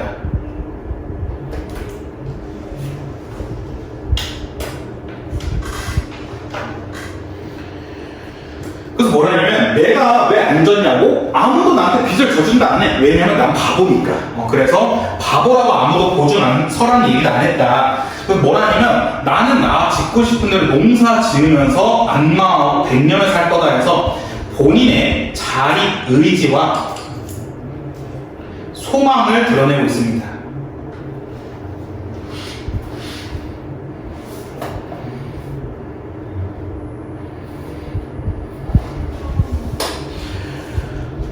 그래서 다시 한번 여기 101페이지랑 102페이지 황망근의 말을 잘 기억해 두셔야 됩니다. 왜냐면 이게 제목과 관련된 파트이기 때문에 첫 번째 빚을 내면 안 된다. 왜? 빚은 점차 너무너무 커지게 된다는 거고, 너무 불필요하게 농업기구를 많이 샀다. 그 다음에 세 번째로는 쉽게 빚을 내주는 정부의 정책을 비판한 식으로 얘기하고 있습니다.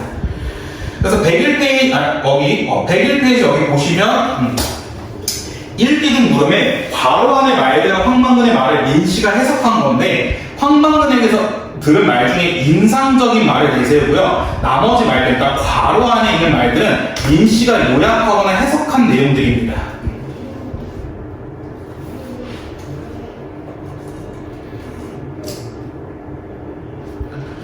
그 다음에 102페이지에 황망근의 말을 정리한 방식 보시면 서술자가 황망근 말 중에 대표적인 것들만 인용구호를 써가지고 직접 제시하고, 나머지는 민씨의 기억과 해석을 바탕으로 괄호 안에 요약 및 정리를 했다.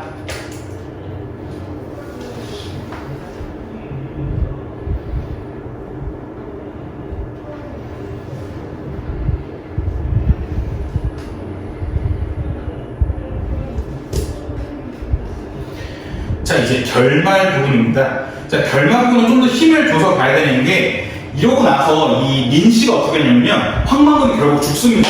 죽게 되면 묘비를 세워야 되잖아요. 그래서 그 묘비 명에 대한 관련된 내용을 이제 민씨가 지어주거든요. 이 맨 마지막 결말 부분이 시험에 자주 나오는데, 자 보시면 황망근은 일주일 뒤에 돌아왔다. 그의 아들이 그를 안고 돌아왔다. 한 항아리밖에 안 되는 그의 뼈를 담고 돌아왔다. 경운기도 돌아왔다. 수레는 떼고 머리 부분만 트럭에 실려 돌아왔다. 해가지고 돌아왔다라는 점층적인 반복을 통해 황망근의 죽음을 분명하면서도 엄숙하게 드러냅니다. 그러니까 무엇보다 이 경운기는 황망근을 거의 분신에 가까웠거든요. 이런 황망근의 분신인 경운기가 몸은 없고요, 머리만 떼서 들어왔답니다. 그래서 황망근의 비극적인 죽음을 또 강조합니다. 다시 돌아왔다는 점층적 반복을 통해 황망근의 죽음을 분명하면서 엄숙하게 드러냈고요. 그 다음에 황만근의 분신과도 가깝던 경운기가 머리만 돌아왔다는 것 통해서 황만근의 비극적 죽음을 되게 부각하고 있습니다. 하고 이제 여기부터는 이제 묘비명에 대한 관련된 내용이 쫙 써있거든요. 뭐라 되냐면 황만근, 황 선생은 어리석게는 태어난지 모르지만 하는데 황 선생이라고 갑자기 높여 부르는데 이게 바로 황만근의 지금 예찬적 태도를 보이고 있는 겁니다. 어리석게 태어난지 모르지만 해가 가며 차츰 신기가 돌아왔다. 하늘이 착한 사람을 따뜻이 덮어주고 땅이 은혜롭게 불일 되어 알떡집을 까주었다. 그리하여 후년은 그 누구보다 지혜로웠다 해서 황만근이 되게 지혜로웠던 모습에 대해서 얘기해주고 있고요.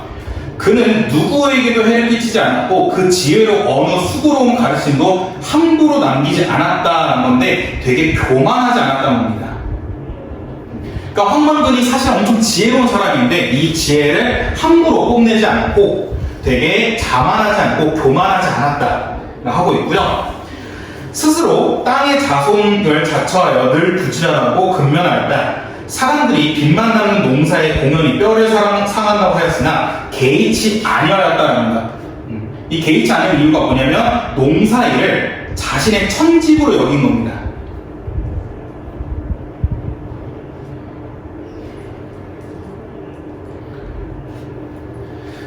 사람 사이에 어려움이 있으면 언제나 함께하였고 공에는 자신보다 남을 남세워 뒷사람을 놀라게 하였다 해서 남을 남세워 뒷사람을 놀라게 하였다는 걸 통해서 되게 이타적이고 희생적인 모습을 볼 수 있고요. 하늘이 내린 효자로서 평생 어머니 봉양을 극진히 했다. 아들에게는 따뜻하고 이해심 많은 아버지였고 훈육을 할 때는 알아듣기 쉽게 하여 마음으로 반복시켰다. 선생은 청생이 술을 좋아했는데 사람들은 선생이 가난한 것은 술 때문이었다. 선생은 어느 농사꾼보다 부지런했고 농사일로 익어 있었다. 문중 땅과 나이가 들어 농사가 힘에 부친 사람의 땅을 빌려 농사를 지었다. 농사를 질 때 땅에서 억지로 빼앗지 않고 남으면 술을 빚어 가벼운 기운을 하늘에 바치고 무거운 기운을 땅에 돌려주었다라고 하는 건데 이게 이제 자연의 섭리에 순응했다는 겁니다. 억지로 빼앗지 않고 그냥 가벼운 거는 하늘에 무거운 거는 땅에 돌려주며 자연의 섭리에 순응했다는 걸 보여주고요. 그러므로 선생은 술로서 망한 게 아니라 술의 물감으로 인생을 그려나간 것이다 해가지고 황만근의 술에 의미 부여를 합니다. 술의 삶의 의미를 부여하고 있는데 이건 앞에서 말씀드렸던 것처럼 이 술을 황만근 힘의 기원이자 등등을 얘기하거든요.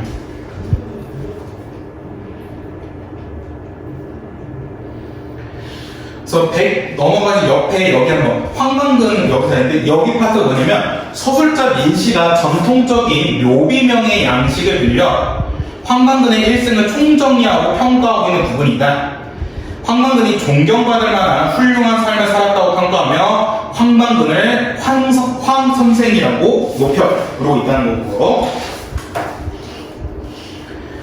자, 그 다음 103페이지. 마시는 막걸리는 밥이면서 사직의 신에게 바치는 혼주였다. 힘의 근원이고 낙천의 뼈였다면서 아까 제가 말씀드린 옆 파트. 그래서 술에 대해 긍정적으로 재해석하는데 좀 예찬적인 태도를 계속해서 볼 수 있습니다.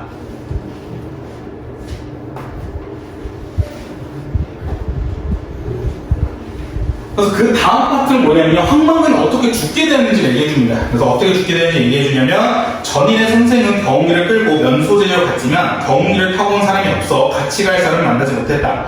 선생은 당시 경운기를 끌고 백리길을 달려 약속장소인 군천까지 갔다. 가는 동안 선생이 여러 번 차에 부딪힐 뻔했다. 마른 봄바람이 섞인 먼지가 눈을 괴롭혔다. 날을 흐렸고 이윽고 비가 내리기 시작했다 해서 이 비가 내리기 시작했다는 걸 통해서 불행한 사건을 좀 암시하는 겁니다. 왜냐면 비 내리면 좀 보통 불행한 사건이 생기잖아요. 그래서 황만근이 가는 길에 비가 내렸던 걸 통해서 불행한 사건을 좀 암시하고 있는 거고요. 경운기에는 비를 피할 만한 덮개가 없어서 선생은 뼛속까지 젖어든 추위에 몸을 떨었다. 선생이 군청 앞까지 갔을 땐 이미 대회는 끝났고 아무도 없었다. 어머니에게 가져다 줄 생선을 사고 몸을 녹인 선생은 날이 어두워 오는지도 묻고 경운기에 올라 집으로 향했다. 경운기에는 빠르게 달리는 차량의 주위를 뺄 만한 표지가 없어 선생은 몇 번이나 사고를 당할 뻔했다. 그때마다 멈추었다가 다시 출발하는 바람에 시간은 점차 늦어졌다. 어두워지면서 경운기는 길 옆에 눈으로 떨어졌고 수레는 부서졌다. 결국 선생은 그 밤 안으로 집에 갈 수가 없다는 걸 알았다. 선생은 경운기 실려있는 땅에 젖에 취하여, 이게 땅의 젖이 뭐냐면 막걸리거든요. 그래서 막걸리에 취하여 경운기 옆에 앉아 경운기를 지켰다. 그러나 경운기는 선생을 지켜주지 못했다. 추위와 졸음으로부터 선생을 지켜주지 못했다. 선생이 더 살았더라면 난세 호겸에 그늘의 덕을 널리 베푸는 큰 나무가 되었을 것이다 하는데, 여기서 라는 감탄사를 통해서 이 황망근의 죽음에 대한 안타까움을 드러내고 있고요. 그 다음에 호겸이란 건 몹시 더운 여름인데 이건 힘든 현실을 얘기하고 있고, 이러한 호겸의 그늘의 덕을 더 베푸는 큰 나무가 되었을 것이다 하면서 예찬적인 태도를 계속 보여주고, 그다음 호겸과 그늘의 덕이라는 비유법을 계속해서 보여줍니다.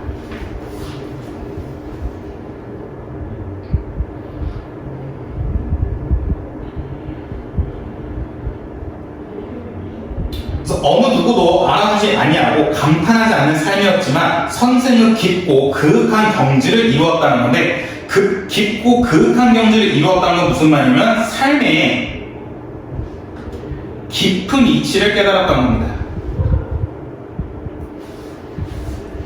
보라, 남의 비웃음을 받으며 살면서도 비유하지 아니하고 홀로 할 바를 이루어 초지를 일가하니 이 어찌 하늘이 내 사람이라 아니할 수 있는가?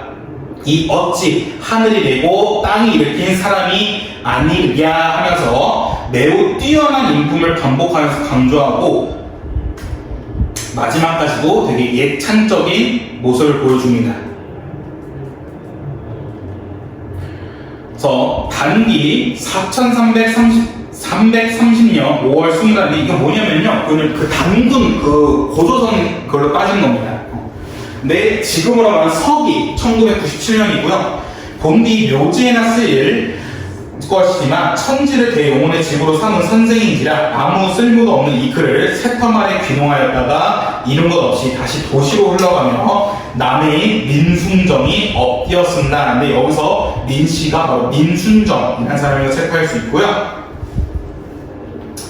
그래서 그 옆에 여기 또 아파트 보시면요, 더위를 식혀주는 시원한 나무 그늘의 황망근 덕을 비유한 구절이고, 민씨는 겸손하고 욕심이 없으며 자신보다 남을 먼저 생각하며 살았던 황망근 같은 사람이야말로 우리 사회에 필요한 존재다라는 것을 강조하고 있습니다.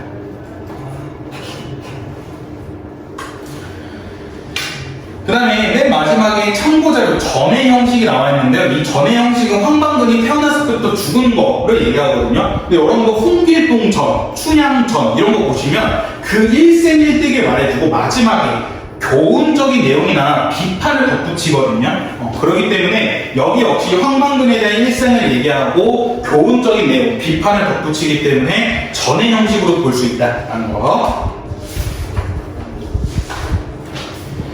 제가 체크해주고, 일단 105페이지 후딱 소단어 학습활동 빠르게 봅시다. 소단어 학습활동은 엄청 어렵진 않아요. 그냥 본문이 거의 내용이 다 왔기 때문에 105페이지에 이거 한번 보시면요, 이게 당연히 소설이기 때문에 인물에 대한 설명이 당연히 나오거든요. 그래서 여기 인물에 해당하는 특성 한 번씩 다 체크해 주시고, 황망근의 어머니는 집안일을 돌보지 않지만 아들에게 동양을 받고요. 황망근의 아들은 집에 대로원 일을 하고, 영석이는 좀 자기밭을 뿌리면서 이기적인 모습을 보여주고, 동네 이장 역시 이기적인 모습과 더불어 무책임한 모습을 보여주고요. 민씨는 그나마 좀 황망근의 소재를 찾는 사람으로 나타나고 있고, 자, 106페이지 농촌 현실은 어떠했는가라는 건데, 보시면 부채 문제가 되게 심각했다. 그 다음에 개인주의, 이기주의가 되게 만연했다. 그 다음에 나이가 많은 사람들만 나왔다. 그 다음에 농사를 지어도 부채가 많고 농가 소득이 높지 않아 빚에 허덕이는 농촌의 현실을 말하고 있다.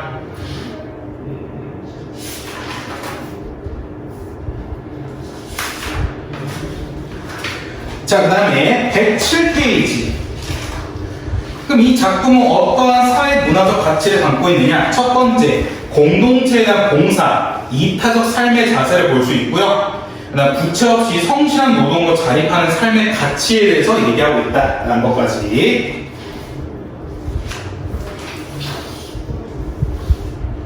보시면 좋을 것 같고, 그 다음에 109페이지에 여기 파트. 결말 부분에 제시된 민씨의 평가에 공감한다면 황만근이 왜 바보가 아닌지를 한번 생각해보자. 첫 번째, 황만근은 이타적인 인물이었고, 그다음에 공동체에 꼭 필요한 인물로 세태에 휩쓸리지 않고 자기 주관대로 살아가는 인물이고요. 우리 사회에 필요한 사회 문화적 가치를 두루 실천하고 있는 인물이다 라는 거.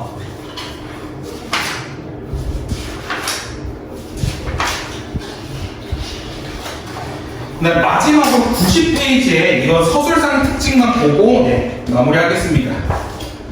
90페이지 맨 마지막 특징 보시면 바보형의 우직한 인물을 통해 이기적인 세태를 비판하고 있고요. 묘비명 형식의 글을 덧붙여 주인공 황만근의 삶을 평가를 하고 있고, 그다음에 사투리를 사용하여 향토성을, 인물의 언행을 통해 해학성을 드러내고 있다. 플러스 90년대 농촌 현실을 배경으로 하여 이기적인 현대인에 대한 풍자와 암울한 농촌 현실을 고발하고 있는 작품이다. 매사 성실하고 정직하며 타인을 위해 희생하는 황만근과 이해타산적인 마을 사람들을 대조적으로 제시하여 주제의식을 선명하게 부각하고 있다까지도 체크하시면 될 것 같습니다.